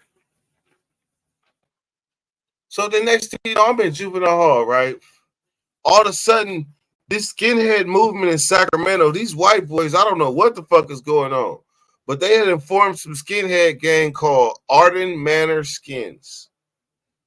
Ardent Manor Skins. It was predominantly white in that area, but for them to form a skinhead gang in Sacramento, wait a minute, hold on now. Like, what part of the game is this? And they getting numbers. It's like 4 of them in here amongst all us gang members. See, like, we got accustomed to gang members and gang stuff in juvenile hall.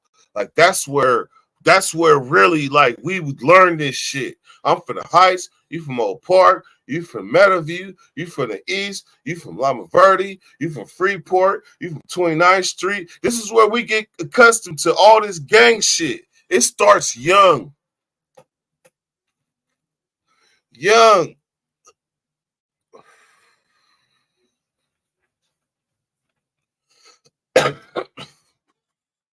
Two white boys, pause. That's where the story gonna pick up. There's a Crip from Sacramento. I ain't gonna say his name. I'm gonna just say it's Seti Nash's dad. He's one of the G's Crips that I know of in the history of 29th Street. He's one of the G's dudes. Like, he asked the question on Facebook, who is the first Crip that you ever met from 29th Street? And I was like, damn, that's a hard ass question. Like, who he said, who, matter of fact, he didn't even say for 29th Street. Who was the first Crips you met in Sacramento? Like, damn. That was a tough question. And when the person that's the Gist nigga that you know is the nigga that's asking that question, it almost comes across like bully shit. Because you is who you is. That's how it is. When you are who you are, motherfuckers try to attack you from every different angle to try to knock you off your square. When you are who you are, that shit bounces off like Teflon. That's why only the strong survive. You know how many people I didn't watch just fuck around and just give up? See, watch this. See, I'm so talented with this story shit. I gotta finish this story that I forgot I was telling in the midst of a story. Shit like that. When Frost came to myself and Faux Trade Gangster that night, he walked down the stairs, and the next morning they came through because we was on lockdown. So they come around and there's no inmate movement. They might got the Asians out or something because the Asians, like, they seem to always be critical workers whenever it's something. So the Asians was out.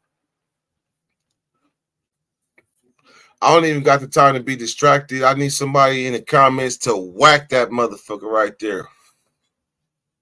Whack that motherfucker the right way. So when they came around to do the cell feeding, Frost's cell was down from mine. Remember, he just spent the whole night, like it was night day room. So he spent like a whole hour sitting down on a tier, just chopping it up. So when they came around to his cell, they was like, take the sheet down.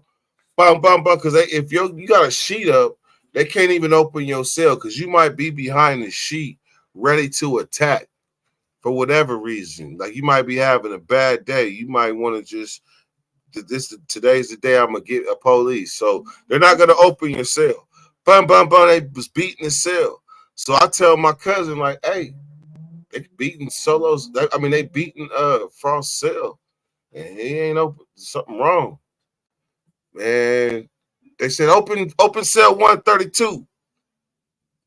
But when they opened the cell, Frost was behind the sheet with his head into the bench. Like, they have a desk. Like, if you ever seen those like when they go inside prison cells and you see a prison cell, like the bench there's a stool to sit to write your letters and stuff. His head was in the bitch. I mean, in the stool, and there was a puddle of blood on the ground. And so what happened is he had got some heroin and he shot himself. Boom. With intentions to OD. Bam. So I guess he probably didn't go out like right the first time. He probably shot a whole lot up in him, but he didn't go out. So then they said there was 2 holes. So then he found another hole. And that hole right there, bam, that's what knocked him out. And then he fell forward, boop, and bashed his head on the stool. So they said that even if the heroin didn't kill him, the way that he hit his head, he would have bled out anyway. And he had just spent the night just chilling with us the night before. And me and my cousin is sitting here, my big cousin, 10 years older than me, my real blood cousin. Like, his mom is my auntie, my mom is his auntie, like my real cousin. But we sitting looking at each other like, damn, like we going through this type of life shit behind the walls. Like, he just came up here and kicked it with us. Rest in peace, Frost. And just went down there and just, he knew he was going to take himself out the game. Like, he knew it. Like, them type of reality situations that makes us who we are. And that was just one of the trillion things that I witnessed that, like people be talking about traumatic shit that affects them and they just hold on to it like it's their life mission. And I be sitting there like, damn, I went through that hella times. Or I seen that hella times. Or this shit right here, like I just, like, why is it your life mission? And I just can't get it, man. I can't get it. Like, if I see, that's what fucked up. When my cousin told me about holding candles and reminded me who the fuck I was and what I survived and where the fuck I come from, he kind of fucking sparked the fuse, because I should have never forgot all the fucking experiences and shit that I've been through that made me me. I'm Dirty Weather 916. I came out the pen in 2018 and built a brand.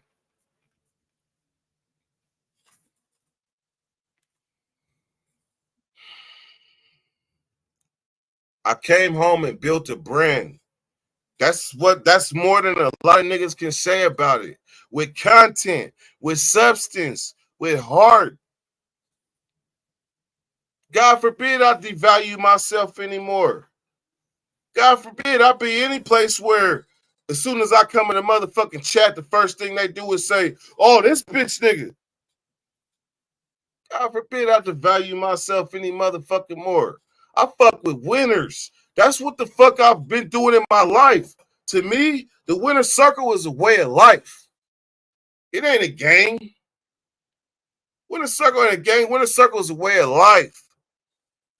Are you a winner or are you a loser? Are you trying to grow or are you trying to stay where the fuck you at? It's simple. I ain't no loser. So why would I associate with losers? I didn't say no names. I ain't have to say no names. Because if you feel like you a loser, then you a loser. Period. If you feel like you a loser, then you a loser. That shit hit different when I'm the one that taught motherfuckers how to talk like this. I'm the one that taught motherfuckers how to slap 27.3 people with one motherfucking phrase, with one motherfucking sentence. She kept me talking. Man, come on now. I understand it. I know how to slap motherfuckers where they need to be slapped. It be sounding crazy when they be like, he's slapping women, and then they try to run with a narrative. No, why you just can't say I'm slapping everybody that deserves to be slapped, and if they want to feel the slap, then let them feel that motherfucker. Yeah, that shit crazy, huh? Shit like that. Shit like that. So when I came home and I built the Dirty Nation to me, when I came with that concept, it was the fact that there's people that go against the system. There are people that don't give a fuck about what other people think and how they conduct themselves in life. And there is a place that they can all meet up and share their experiences and be who the fuck they is without having to worry about appeasing anybody. That's what the Dirty Nation was built on. So when I tried to expose the other people to the Dirty Nation, when I say the other people, I'm going to just say the other people. And if you want to put that shirt on too. Y'all came over like, damn, these a whole bunch of white people. These a whole bunch of weird people over here on the Dirty Nation. Like, I don't know what the fuck is going on. Completely lost. Not knowing that shit is by design. When you build something that where motherfuckers is who they is, then you don't got to wait for no surprises down the road. Motherfuckers is always trying to group you, categorize you, and judge you based on their own self and their own understanding. And that's where they lose every time. How can you be a win? Are you going to be a judgmental winner? These motherfuckers is losing as soon as they start judging. They losing. That ain't my way of life. I'm not a loser. I ain't been a loser since them motherfuckers jumped me and took my bike when I was like 15. They jumped me and took my GT bike. But the funny part is I stole that bike and then I just fucked around and got it stole back from me. They jumped me and took my shit. Yeah, I think I had a little ooh-wee knot. Yeah, they jumped me and took my shit. But after that, then I'll get back to the story. So I'm in juvenile hall, right? And the motherfucking skinhead that stood up and was beating his chest talking about, come on now, motherfucker. This motherfucker's in juvenile hall with me. With another white dude with him. They like skinheads. I don't know if I was fresh off of higher learning or something, or I don't know. But my thinking was radical. These are skinheads. They disrespected me on the streets, and these motherfuckers got to go. It doesn't matter that, like, yeah, man, I was having a little back and forth with the Oak Park niggas and shit, but I'm kind of like feeling my way because I don't know about the element of surprise at this time. But at this time, I'm about to learn it. So I tell my partner that's with me, we locked up for stealing this motherfucking undercover police car that we thought was, shit, that's a whole different story. But we ain't here for stealing this car. And I'm telling him, I'm about to take flight on these motherfuckers. I'm about to ride. What's up? You coming with me? He was like, man, I'm about to get my commissary. I'm like, fuck your commissary.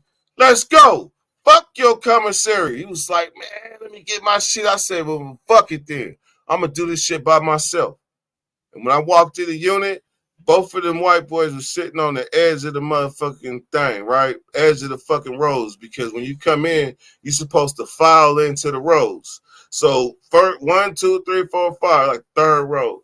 Man, I came in that motherfucker and act like I was about to file in and took off on him and his partner. Boo back, boo back, boo back, boo, going back. Boo that, boo, boo that, boo back, boo back, boo. This is what happens when you in juvenile hall and you get a reputation. What is your reputation as a youngster? My reputation was that of a rider. Anybody that been through juvenile hall system know if you had the reputation of a rider, that means that you was, see, this is what I carried into prison.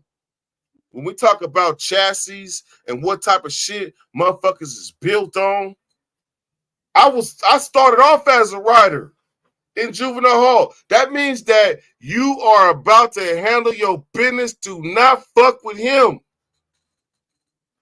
Don't fuck with him. And he gonna take off on you and you're not gonna see it coming. That's why I learned that lesson. I took off on both of them motherfuckers. Put that, boop, bap, put that, bap. And that was that. And I gained the respect of all them Oak Park niggas, all the hood niggas, all the Meadowview niggas, and every other gangster that was in that motherfucking unit had to respect my gangster because that was the first time I ever took off on somebody in juvenile hall.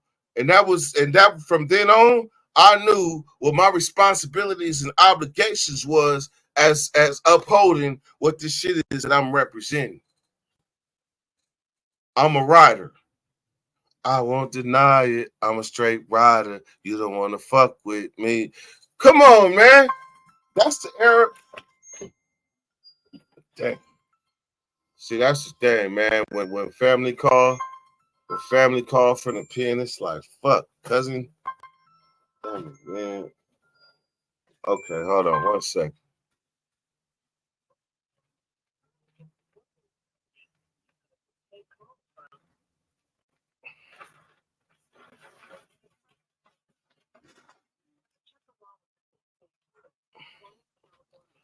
Hold on.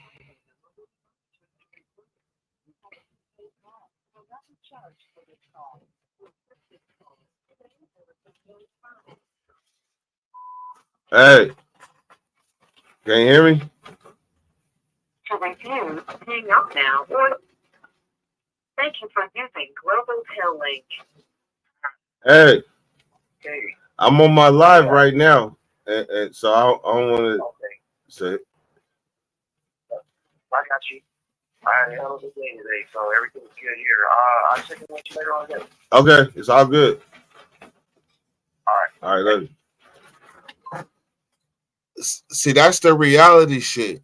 I was just sitting here telling you a story about my big cousin that we was in a cell together going through shit. Telling you, I talk to him every day on year 28. So if y'all think it's some fake shit going on, that was just real shit. And I didn't mute my mic. That was real shit right there. Like I don't know what to do. Like how much real shit can I show y'all for y'all to be like, okay, yeah. But watch this. I don't come from a show and prove type of generation. I just come from a show and prove type of generation. See, I said it twice, so like you didn't get it. I come from fuck would come out your mouth like it's a way of motherfucking life, and you lead by example. That's what them's the type of leaders that I come from. The leaders I come from lead by example. Lead by example. See, right now, I thought I posted the link a long time ago.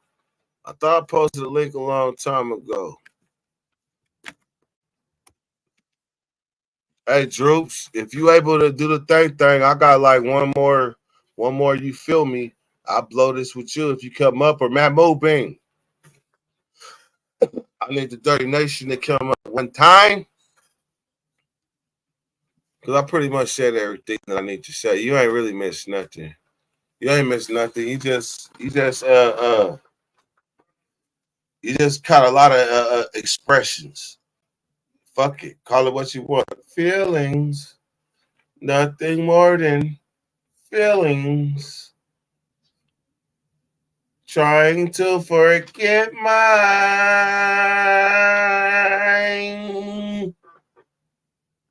feelings. Shit. You just came on because you didn't want me to sing no more. Hold on. I need to fix something.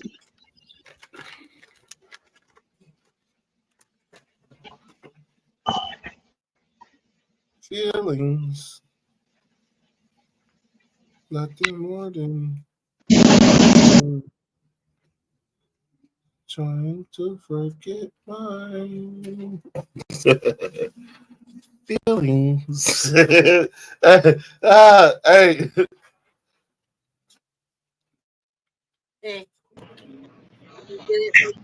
Oh man, can you hear me?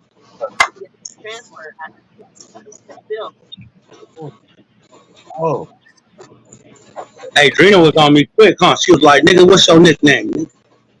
What they fucking call you, nigga?" Man, she want to know where you. What they call you? Where you from? Nah, she seen the bat signal and was like, nobody could use that. Nobody could use that. Yeah. What's up, man? Man, hey, listen, hey,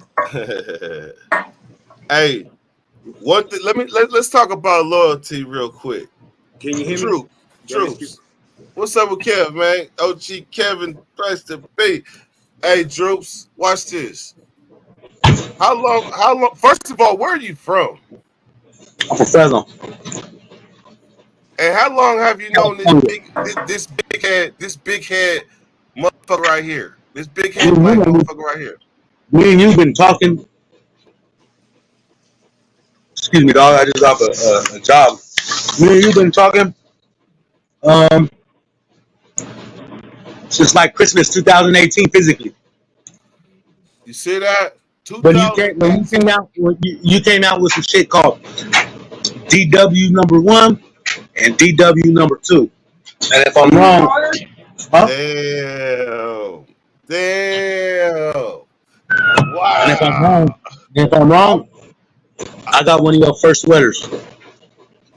Damn. Hey, Yeah, yeah, Kev, yeah. shit like that. Shit like Yeah, that. yeah, yeah. First, hey, let me just say something real quick. First of all, salute, right? Yes, First, sir. secondly, salute on your accomplishments too, player. You know, What dirt? yeah, Celebrity dirt.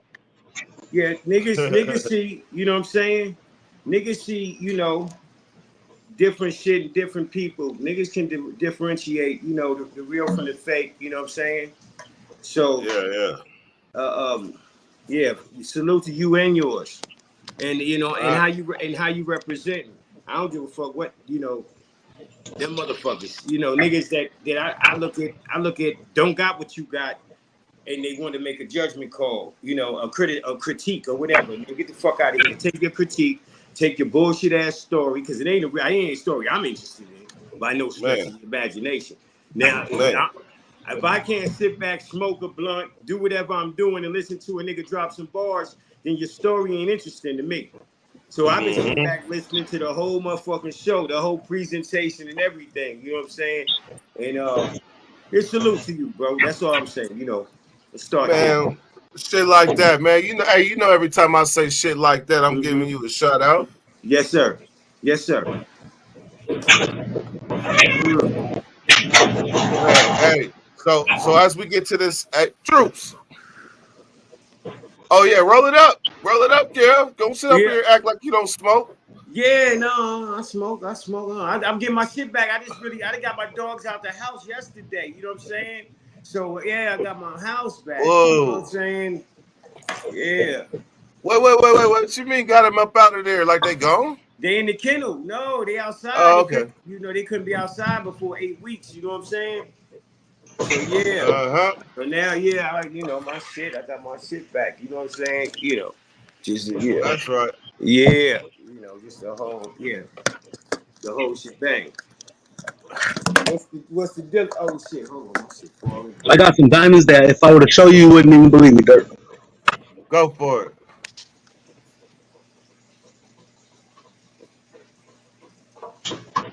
Oh, you got I see the bags in the background.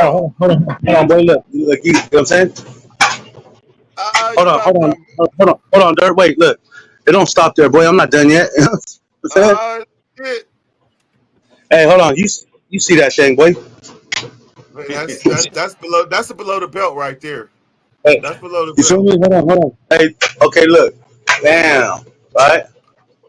Damn. That motherfucker look like a shooting gallery in the fucking fair. Yep. Hey, hey, hey. Look. You see what that is, dirt? A charger. This. The classic. Hey, watch this, That's the Kev. count. Yeah. Where you get that concept from? Uh, myself, I made it up in about. I made it up by myself, all by myself. That's a fucking lie. That's a fucking lie. He owes me branding rights. Is that right? Shit Look at like this, Yes. that. dirt. There's Shit like no that. Droopy Time brand without me. But that's That that look white like shit. that look like A1 Yola. Yeah, Yes, it I ain't gonna does. hold you. I'm like, hold on. This is 87% THC. Damn. Hey, nigga, where you trying to go? Hey, I was sending pictures of that, and they're like, "Droops, what you doing?" Hey, where you? Yeah, no, for real. I'm like, nigga, where you trying to go?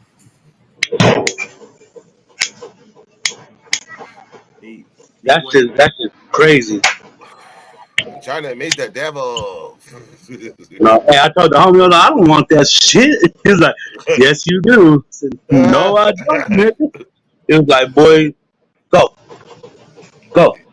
hurry up, go. He was like, yeah, you don't want this shit.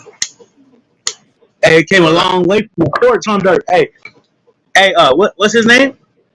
Kev, OG Kev. Kev. Hey, Kev. Hey, check this out, right? What's good? What's good, player? Dirt been with me since I was outside, chilling in the front. Dirt been with me since I was chilling in the car. Dirt been with me since. How many different porches have you seen me? Nigga. All I know is every damn Fresno porch get my shoes dirty. And all I know is every time I go to Sacramento, fucking, I have to spend money. shit like that. So y'all go back like old fishing rods. Hey, man, I done been to this nigga's house. Hey, check this out, right? I started doing the moving thing permanently. I'm a mover. Okay. I go to SAC, do a job. You know who I called? I needed a lock. I'm like, Dirt. Hey, nigga. I go, I'm on 4th. I forgot the other street. He goes, nigga, what the fuck are you doing in downtown Sacramento? What kind of lock? Yeah. I just needed a padlock. Padlock? Okay, that's what I'm saying. Okay. I just needed a padlock. Yeah. And fucking, and then it's like, nigga, what are you doing in downtown Sacramento? Like, nigga, I'm working. Every other time I was doing a different kind of work in Sacramento. So this is, I'm like, wait, I need a fucking 99-cent store lock, something, nigga. So Drina, right, is at work, right? Love you, Drina, for this. She's at work. She fucking, I don't know if she took her lunch early or break early or just told them niggas like, boy, I'll be back. Nigga, Drina drove, and mind you, it was a Sacramento Kings game going on at this time. Drina drove up and down all this fucking area, right, for at least 20 to 30 minutes to try to help me find a fucking lock. To the point where I was like, she was like, hey, I'm gonna go get you. It's like, I'm not gonna get in your car. I'm not gonna get in your car with my utensils right now. You know what I'm saying? This the shit, yeah. But that's how we fuck with each other. I called that fool. He was like, nah, fool, I'm not even right there. Call Drina. That's how we fuck with each other. Yeah, I get it. You know what I'm saying? Yeah. Now, you know, I heard you talking earlier, fucking Dirt, talking about real niggas don't say they real niggas. Man, how many times I ain't never heard Drew tell me you a real nigga. No. But he done heard some real nigga stories. Yeah. Hey, what about the roofers? Remember? In my old house, the roofers, all those roofers I was tripping on, and then I was like, look, this is that bitch ass nigga right there. Remember, I put the phone on him? See, I put, hey, Kev. Yeah. I get along with dysfunctional people. I don't get along too much with normal people like that. I be trying. What is normal? My point exactly. Yeah, but first of all, my point exactly. These is like normal people in my life. because you get out, like say people that did them some time. You know what I'm saying? We get out and we sit back and see niggas that ain't their time, and like in their mentality and shit like that, and be like, yeah, you kind of in the way. I was want to say like this: if you come out and got what you got, you know, chilling how you chilling. You know how many niggas you bypass? Like you did 20 years. What was the other niggas doing? They was just existing. They wasn't living. They wasn't really reaching. Yeah. Hey, I'm gonna tell you one thing. Beyond this 20 years, you said Kev, right? Beyond this 20 years, Kev. Hey, beyond these 20 so years, right? You know, Hey, listen to this though. I think he didn't met not people more say around California, but this nigga done met more people around the fucking world since fucking 2017, I would say. We were sitting there with people that was from fucking, what was his name? Andy 366. Yeah. I was gonna say Andy with some numbers. and fucking. And he was like from And England or something like that, and he was always fucking with us. that was way back when. He's still here. He's still here. He be commenting in the comments. But that goes back to what I Nigga, said. See, nigga, see, I've been. Young calls me like if I was one of his nephews. I get a call from that nigga at least 3 times a week sometimes. That's them What solid. you That's them doing? solid bricks, right? That's them solid bricks. And I bug dirt all the time. I don't look I'll at be it like, as that. nigga, you don't know what happened to me today. Yeah. Hey, listen. Everybody that came to the Dirty Nation, there was something about me that they all seen in themselves. And when you came, I was like, man, this is the young me. If I would have never got caught, like this is me. And what would I do to? And what would I be to me if I could like calm myself down? I would be a voice of reason. Like I would love to have a voice of reason to be like, man, you tripping, or wait a minute, yeah, okay, if it's time to go, then go. But I needed that in my life at a young age, and I didn't have it. And look what happened to me. It's 103 outside. Yeah, don't go I was outside. gonna say, hey, I got 4 jobs on Friday. It's about to be 108. Damn. Damn. Yeah. As long as you gotta be out. You gotta be out in it, or you just gotta be. You drive through it to get to what you need to do. Huh? Oh, you a mover? Oh yeah, that's right. That's right. Oh, I'm a mover. Oh, I'm in the truck, on the truck, up the stairs, down the stairs. Yeah. You know?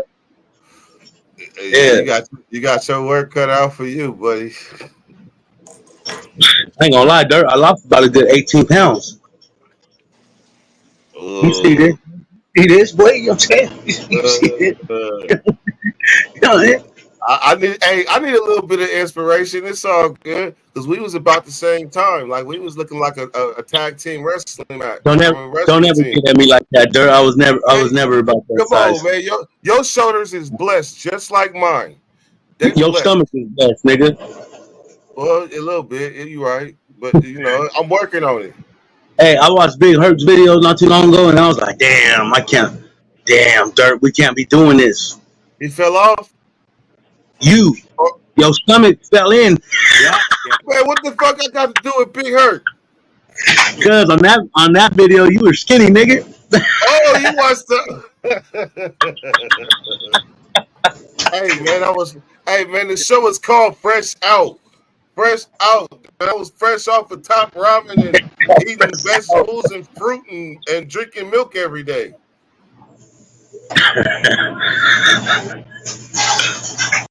It wasn't called Stay This Way Forever. Hey, you know what though? On some scientific, just talking shit. My mom, my other mom, I got like 3 moms, but my dad's wife, she made this lasagna.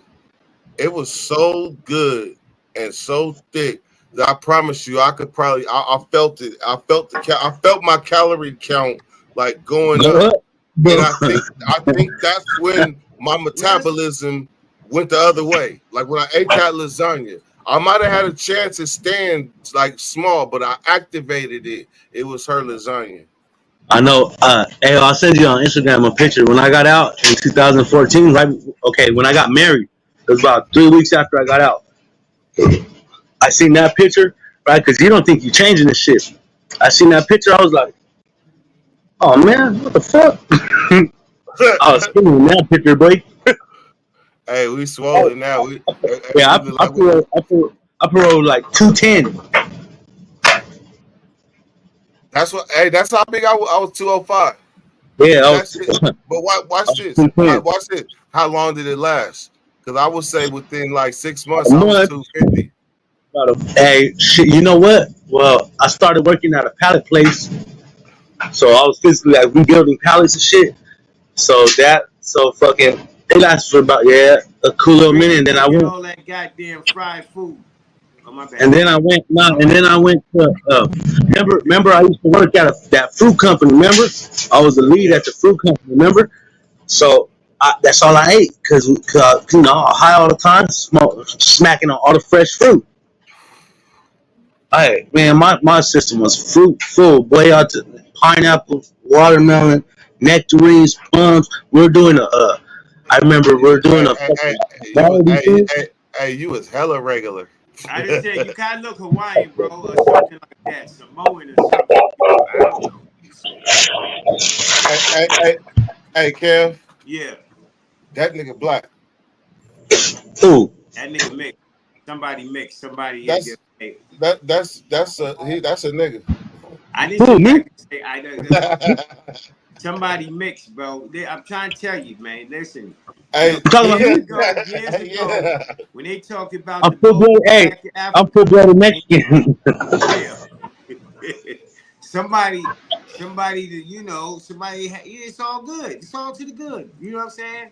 Listen, others, us like me, I'm what? like Hey, Kev, myself, I'm what me and Dirk call a mega. a mega. Okay, I got you, player. I got you. straight up, straight up. Yeah. Hey, Kev. Remember what I said earlier? Remember what I said earlier? I said, man, I fuck with people who are who they are. Hey, I got a Totally. Mexican ass name. I got a Mexican ass name too. Torres. I might come on Hey, this fuck Monday. you, Dirk. I Fuck might come you, on this man. motherfucker with a poncho and a sombrero. Fuck.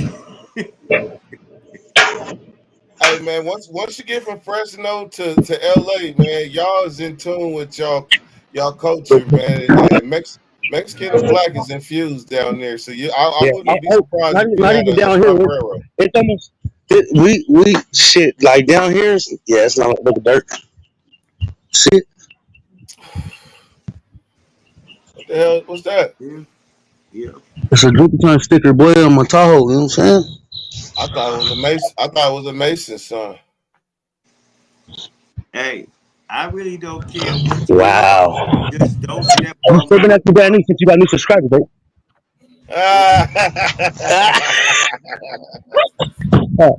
All of a sudden you be fucking with Yo, Kev. Now you want to be bagging on the thing. All right, nothing against you, Kev. I'm on this fat It's all motherfucker right good, now. player. You know It's what I'm all good, player.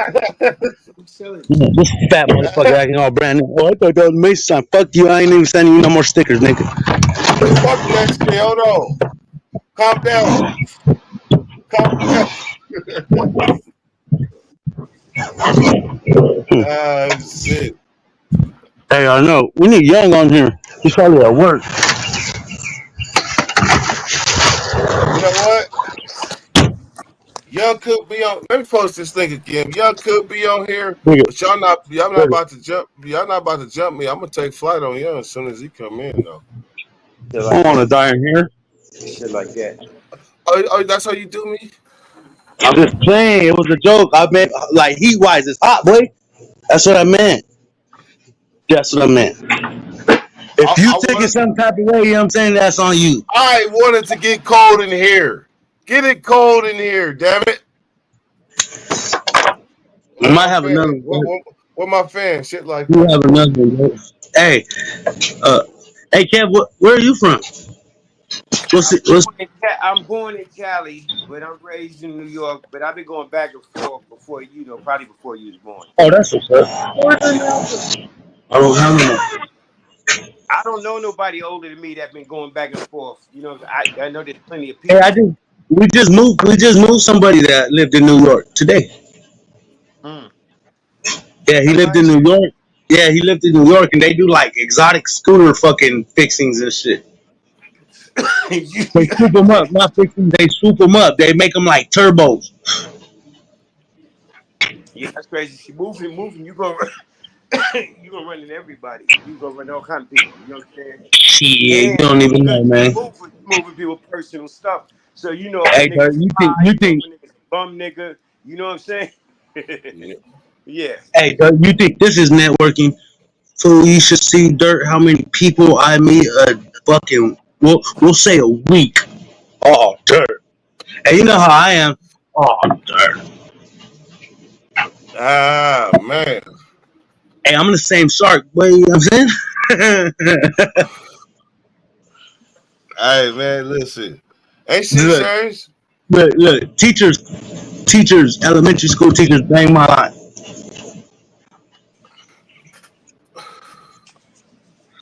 Hey, wait. My silence is wait. No, say less. Hey, hey, listen. I've been Oh, venturing to other genres where the youngsters talk about like how they shining and shit, but it make them look crazy because they be faking. See, when you ain't faking, so I don't even want you to even. I'm a No. move. I'm a mover. Look, hey, hold on, nigga, where my wallet? I got moving Damn, fucking nigga, you business ain't cards, helping nigga. shit. Hey, you hear that, I got Kev? You ain't moving helping the business. I got guys. shit moving like business cards. I'm a legit motherfucker. But you know.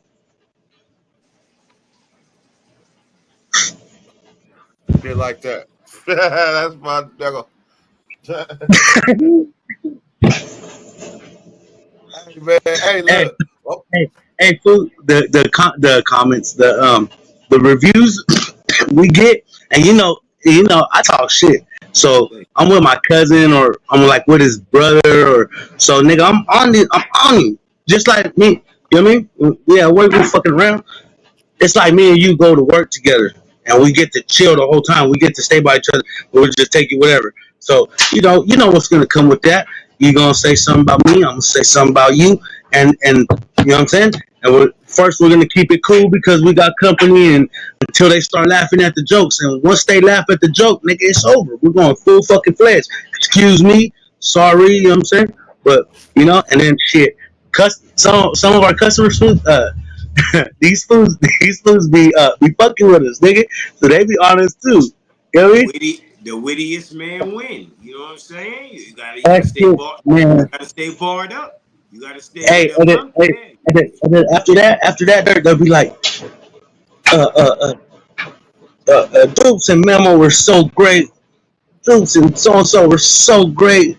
They're so polite, and the whole time, and when they tell me when they leave the review, and then I'll be like, nigga, that was my best day. I had jokes, nigga. hey, Droops. I didn't turn the delivery into a party. Like you walk into a party delivering something, they already in there having beers, and next thing you know, you end up in there, you crack one, and But shit, it's nah, they'll be over. some of the guys they'll be like, hey, they're like, cause we real shit. We move a lot of like fucking business people, fucking. You know what I mean? Very Mm-hmm. seldomly will we get like someone like us, if you will. And if they are like us, it's like they're older and fucking. You know what I'm saying? Oh Uh, yeah, you dealing with them peoples like Jeff. we dealing with, yeah. Exactly. I knew that was coming. Man,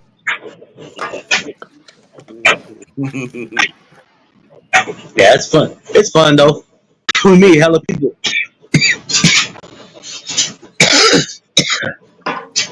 Hey Kev, they Yeah, got they got hey they got that KFC special like 2 legs and the mashed potatoes and a biscuit for $5. KFC special. Why I'm always in conversation with big niggas talking about food. I'm just saying. What's up with you, Trey A One, and food? You know what I'm hey, saying? call Young. I'm gonna call Young. I'll be back.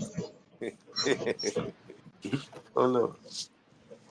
Hey, Hey, no, I don't know. I don't got the fucking KFC. You know what I'm saying? Yeah, I you mean know. it's a good deal.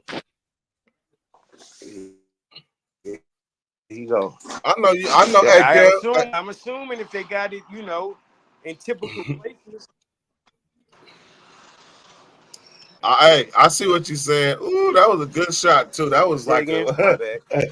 I said, hey, that was a good shot right there. That was. That was good I one. don't. I don't. I don't I live try in to make normal places. somewhat He said. He said, I you don't know, live in normal places, sir. I would make sure the homies is on their toes. You know what I'm saying?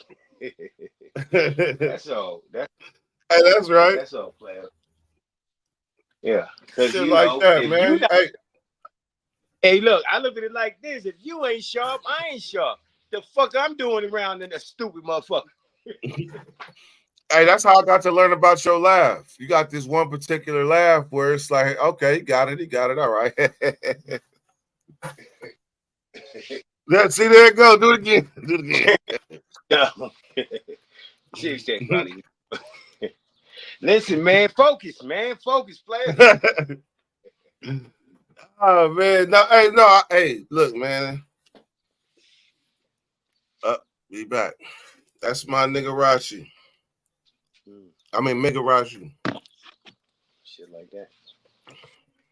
I mean, when I done met the daughters, the wife, and I done been to the house and pet the dog, and dog don't bark at me no more because we cool. Shit like that. Yeah.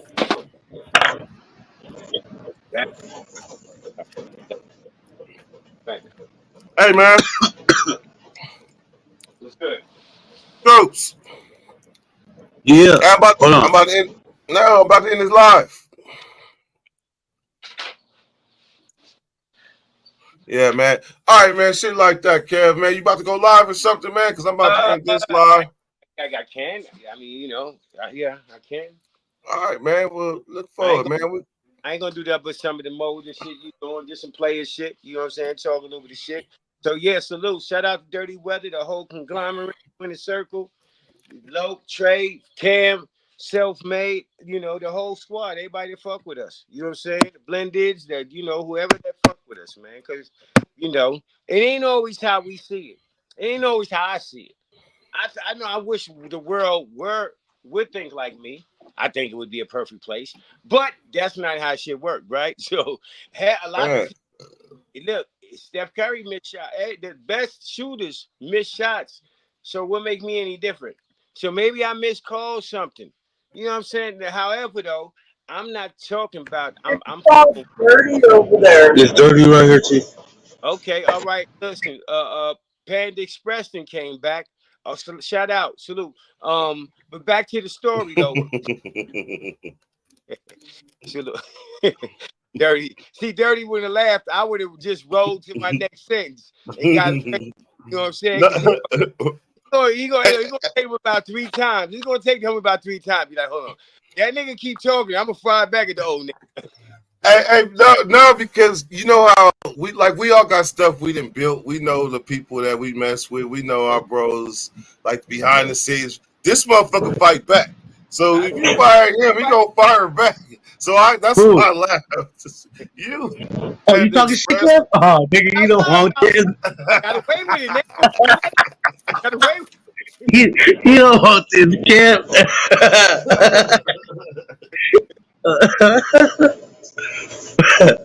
I'm high too. I just smoked a fresh joint, boy. You do not want this. Hey, I ain't gonna lie, Drew. It's like Kev, he is somebody that like. You remember how I said, if a motherfucker ain't gonna fight back, them ain't the type of people I'm trying to be around. He didn't show me a different art of war. Like he didn't make me go back to thinking level 4 shit and put my head in the motherfucking game. I was freestyling at first. You know that, Droops. You saw me from a lad in this YouTube shit. I was just freestyling as I go. But every so often you meet somebody where it's like, sit down, on guard, move your pawn, 2 spaces forward. And they do nothing but make you sharper. All right. So let me get back to finishing the other story that I didn't finish. Big Chief. So when I went back into prisons last month, I saw Big Chief was still there. From the person I was playing chess with in 2007, 8, 9, and 10, and again in 6 and 17 and 18. Now I'm coming back in, yeah. And now I'm coming back in the right way. Salute, player. Salute too. You know what I'm saying? I just I'm like you. I did. You out here in California, right? So 7th term. Hey, Kev, you know what? Let me go ahead and throw you an alley-oop. I just demonstrated the longest landing in YouTube history. I just landed 3 different planes, I left like it. 20 minutes apart. So I took your I took your title. Like I took your title. Like I landed them motherfuckers way after they forgot. Shit like that. This shit like that.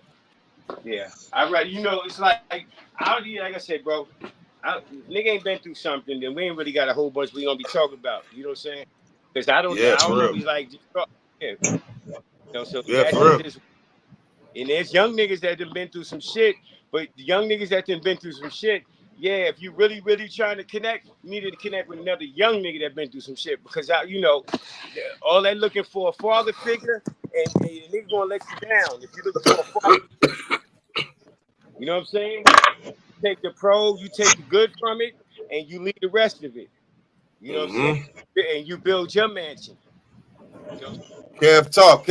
That's what we call that. Kev talk. That's how we gonna end that thing. All okay. right, y'all, man. Well, I appreciate everybody that came through. Salute to all man, even the new people that came through. Shout out Kev for coming up on the panel. And this is song Don't we leave. leaving Don't with. leave. You smoking? That's crazy. That's crazy. That's crazy, Wait a Dirk. minute. No, don't go I gotta nowhere. go. I'm Don't go leaving. nowhere. I'm gone. No, Nah, I'm no. out of here. Fuck, I'm out fuck of here. that. You're here. Quit. Fuck that. It's You're over. here. You're here. All right, I got another joint. You got it.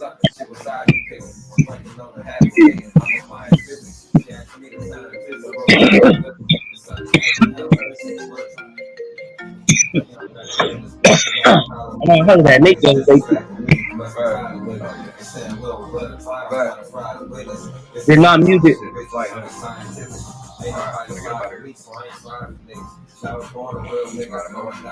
What? And the Monty spot. You hear me? Watch this though. Watch this though, Jules. Hey, could you still hear me? Yeah, I can hear you. First Oh, that's class crazy. passengers. My nigga, learn some shit. Like a real nigga out though. Just got the facts about this deed, I need to autograph it. Anytime you needed me, the shit was automatic. Me and Abe, my deep, we be causing havoc. Still remember Frost Pass and it was hard to grasp it. I won't complain about your energy, I start to match it. Tried to give you all of me, but a part is damaged. Somebody showed me real love, I then start to panic. And I'm just genuine, so please don't take my heart for granted. It's hard to manage when your partners be faking. Shit, I had to be myself, cause everybody was taken. All I know is hard work and never find me complacent. I've been famous for a while, I'm still trying to embrace it. Who can I call on when I'm up in trouble? Always said I was the GOAT, I never thought I was humble. How you love yourself is how you teach others to love you. With hard work and dedication, finally got out my struggle. I tried to overlook my past, but it was hard. It's hard to give my whole heart because it's scarred. It's scarred because some people stab me from afar. I learned to do what you can with what you have and where you are. I tried to overlook my past, but it was hard. It's hard to give my whole heart because it's scarred.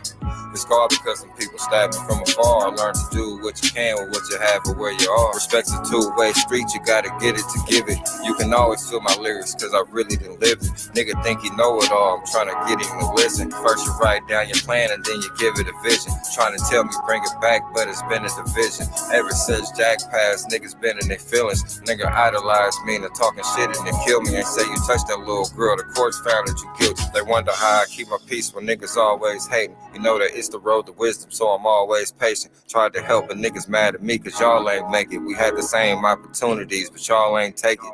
You niggas made the bed you're sleeping in, so lay it down. And any nigga got a problem with me, say it now. I finally got a solid bitch, I hope she stay around. Mom, she called the other day and said I'd make her proud. I tried to overlook my past, but it was hard. It's hard to give my whole heart because it's scarred. It's scarred because some people stab me from afar. I learned to do what you can with what you have and where you are. I tried to overlook my past, but it was hard. It's hard to give my whole heart because it's scarred. It's scarred because some people stab me from afar. I learned to do what you can with what you have and where you are.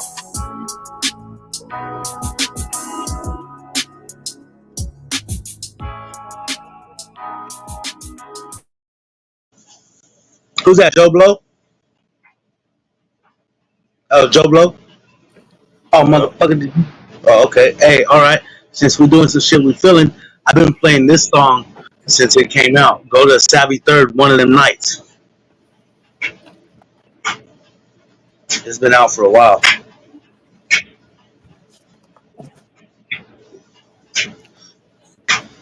And Wrong Idea. I've been playing Wrong Idea. But go to One of Them Nights. One of Them Nights is my shit, nigga.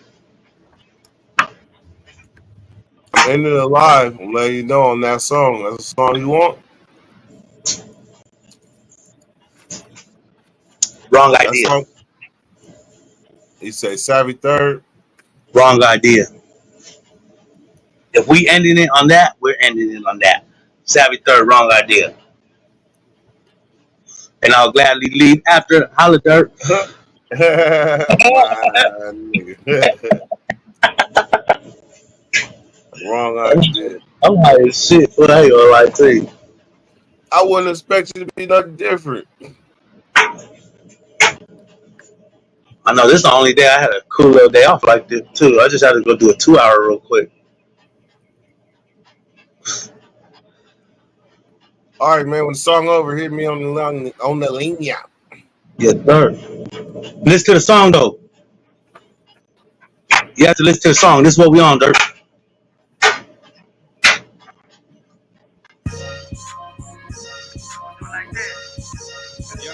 Hey, don't nobody get the wrong idea. I'm some badass baby young third street kid. You would never find a nigga say he slapped to knock me out. My spot was too immaculate, they had to pack me out. That's what we doing. Like bet fool, let's get disrespectful. Like fuck all your dead homies and your whole set too. It's been a minute since I talked all that gang. But niggas popping it. They don't really gang bang, I gang bang. I'm insane gang. Yeah, I'm the one supply the trigger to make they brains hang. You say you who what? You ain't trooped up. You ain't made them think twice before they do something, cause you gon' do something. It ain't nothing like the crib, niggas got the wrong idea. They ain't never pulled a skid, niggas holding on. How they on for? Cause I'ma pop me down to 2 and put a hole in 4. It's perfect timing, fucked all of my house, baby mamas. How you think I know that back door broke up in the Honda? I just beat it down. So you breathing now? Just niggas reaching out the hood, now you be around. Like what the league read? I'm from Crib Street. Party in the booth, you been at 10 teams. We can't hide my niggas, they be outside with this shit. Say you acting eyes and I go viral with sticks. Like be for real, I ain't them. It's obvious I'm a crip. Ain't no way up in the world to get the wrong idea. I'm on go. Oh, you roll, huh? Nigga looking broke as fuck, let him hold some. Politicking with my pups, trying to blow something. They just got up out of school, it's like 4 something. We about them by the rules, cause we know something. How you passing all them jewels, get your bro nothing? How you passing living laws, but your bro trading? I'm a real third street, I ain't no old nothing. We almighty have capitals on duty with it. 22 loogies spitting on crip, I'm a fully with it. I bet he assume he did it. That boy got tired of being a bitch and now he shooting niggas. And ain't a nigga from my city did it like me. I rap better and I put him on the white tee on Crip Street.